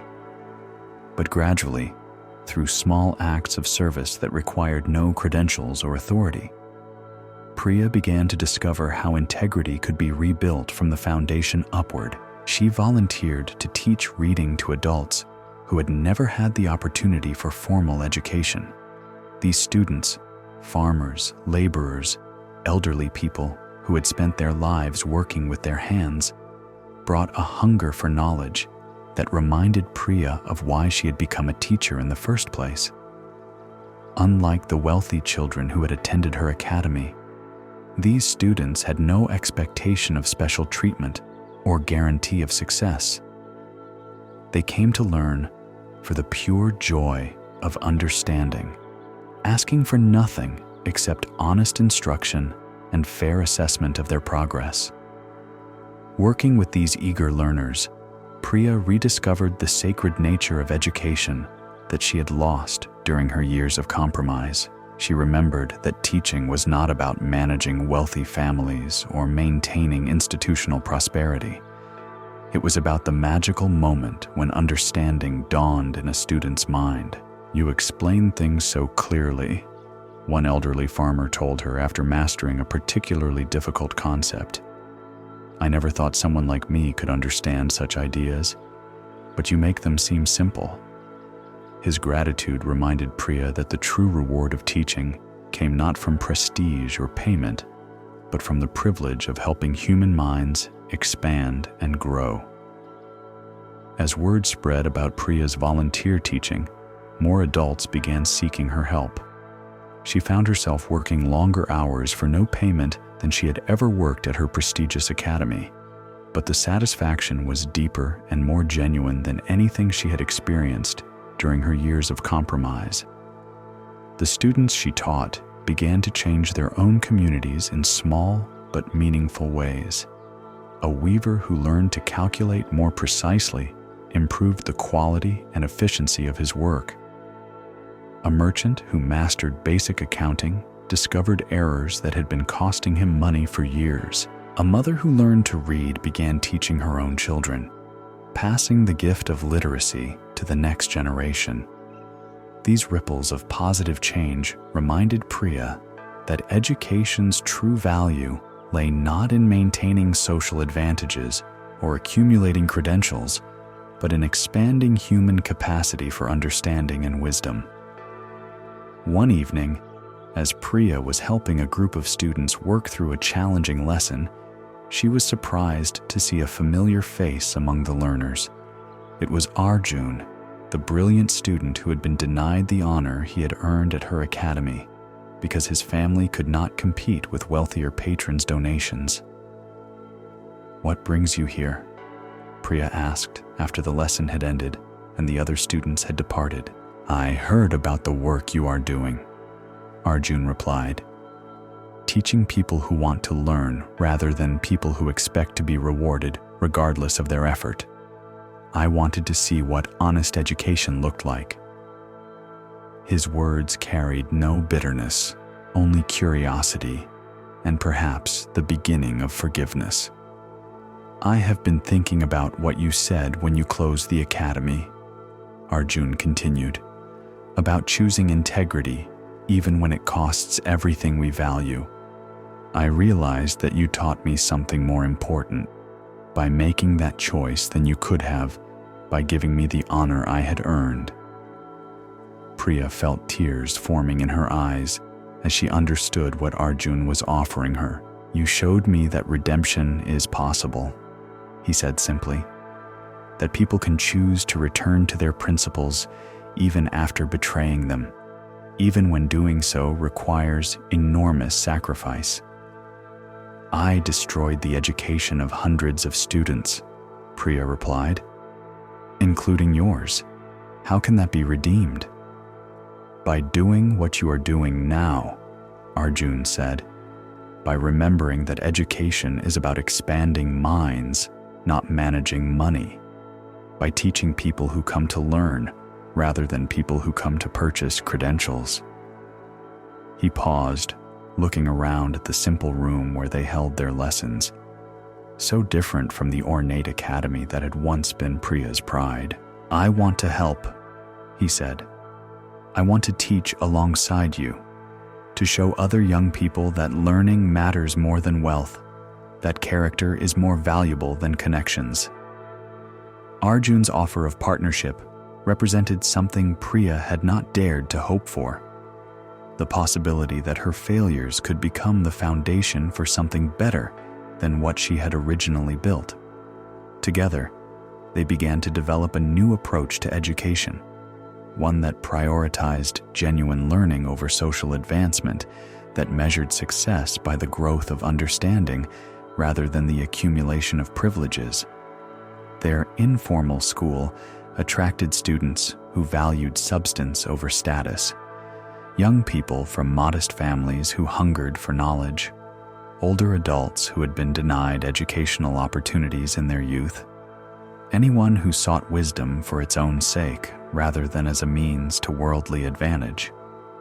The teaching was done without payment, in simple surroundings, with materials donated by community members who appreciated what Priya and Arjun were trying to accomplish.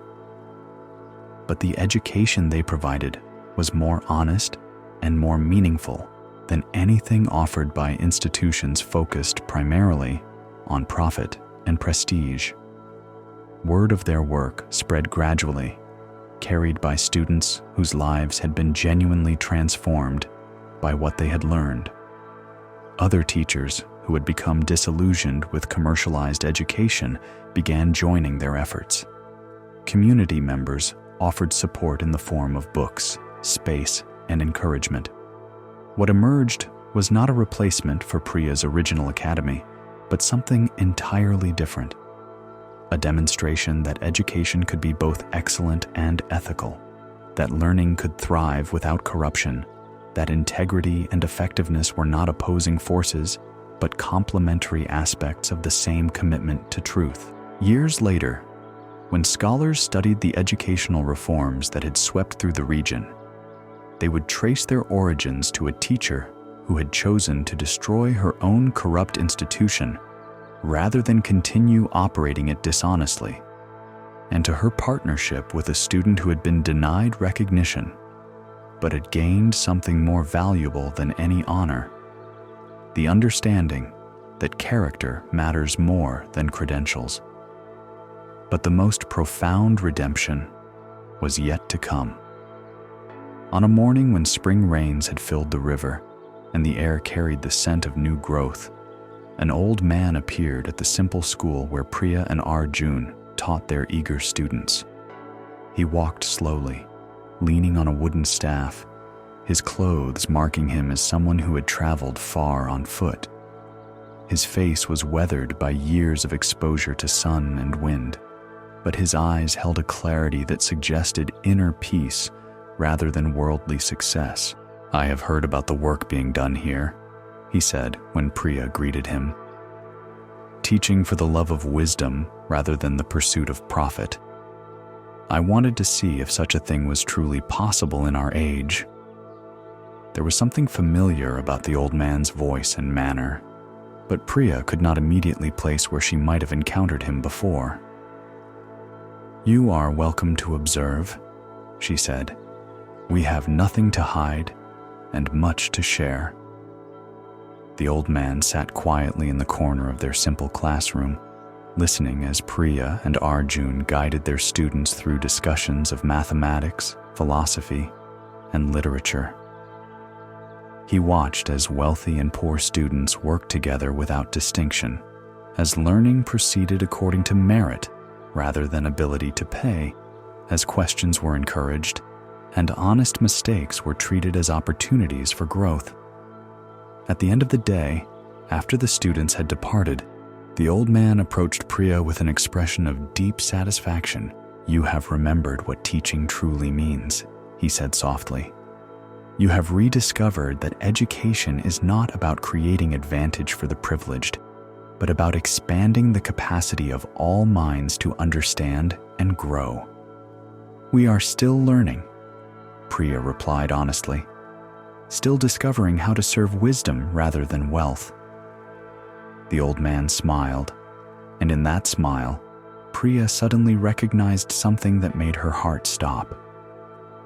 "Teacher," she whispered, remembering the master who had first instructed her in the sacred nature of education. The elderly scholar who had disappeared years ago into the mountains to pursue his own understanding. "I have wandered far since we last met," he said gently, seeking to understand how wisdom can survive in a world that often seems to value everything except truth. "I have found corruption in temples, dishonesty in courts, and greed in markets. But here, in this simple room, I have found something I had almost stopped believing existed." "What is that?" Arjun asked, sensing the profound nature of the conversation he was witnessing. "Redemption," the old teacher replied. "The possibility that people can return to their highest principles even after betraying them. That integrity can be rebuilt from the foundation upward. That failure can become the ground in which wisdom finally takes root." He looked around the modest classroom with its donated books and simple furnishings.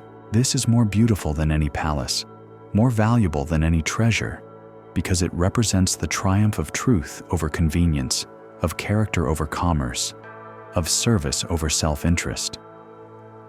The old teacher spent several days with them, sharing insights gained from his years of wandering and observation. But his most important gift was the recognition that their work represented something precious, proof that it was possible to choose integrity even after betraying it, to rebuild trust even after destroying it, to serve truth even after being seduced by falsehood. "Remember this always," he told them as he prepared to continue his journey. The greatest teaching is not found in books or lectures, but in the example of how we choose to live. When you demonstrate that character matters more than profit, that wisdom is more valuable than wealth, that service is more fulfilling than self-advancement, you teach lessons that can transform not just individual lives, but entire communities. As the old teacher disappeared back into the mountains from which he had come, Priya and Arjun understood that they had received something more precious than any official recognition, the knowledge that their commitment to truth was recognized by wisdom itself. Their simple school continued to grow, not in size or wealth, but in the depth of its impact on everyone it touched. Students who learned there carried a different understanding of what education could be, not a commodity to be purchased or a privilege to be hoarded, but a gift to be shared freely with anyone hungry for understanding. Other teachers, inspired by their example, began questioning the corrupt practices that had become normalized in their own institutions. Communities started demanding educational systems that prioritized learning over profit, that measured success by the growth of wisdom rather than the accumulation of advantages. The ripples of change spread outward like circles on still water, carried by people who had witnessed proof that integrity was not only possible, but also more fulfilling than any form of corruption. And in prison cells and exile, in disgrace and solitude, the merchants and craftsmen and professionals who had chosen compromise over character began to understand what they had really lost. Not just wealth or status or success, but the opportunity to be part of something larger than themselves, to contribute to the trust and cooperation that make civilization possible. Some of them, in the quiet moments before sleep, began to dream of redemption, not as a return to their former positions, but as a journey toward the kind of integrity they had abandoned and might perhaps someday rebuild. For the Buddha taught that no failure is final, no mistake beyond correction, no person beyond redemption. The same capacity for choice that leads us into error can also guide us back toward truth if we have the courage to acknowledge what we have done and the commitment to become what we ought to be. In a world where small compromises can lead to great tragedies, the greatest teaching may be this: that it is never too late to choose truth, never too costly to choose integrity, never too difficult to begin again the patient work of building character from the foundation upward. The path of wisdom is not about being perfect, but about being honest with ourselves, with others, and with the responsibilities we carry. When we hold positions of trust, even the smallest betrayals can create suffering beyond our imagining. But when we choose integrity, especially when it costs us dearly, we contribute to the web of truth and trust that allows communities to flourish and souls to find peace. This is the teaching that echoes across centuries, carried in stories of ordinary people facing extraordinary choices, reminding us that every moment offers a new opportunity to choose what we know to be right, regardless of the price. And in that choice, made freshly in each moment of decision, lies the seed of all wisdom, all compassion, and all hope for a world where trust can be given safely and integrity can be counted upon like the rising of the sun. The stories end, but the choosing continues, breath by breath, choice by choice, moment by precious moment, until our last breath becomes our final teaching about what we ultimately valued most. Sleep well, knowing that tomorrow brings new opportunities to choose truth, to build trust, to serve something greater than ourselves. Rest in the certainty that integrity, once chosen, becomes its own reward.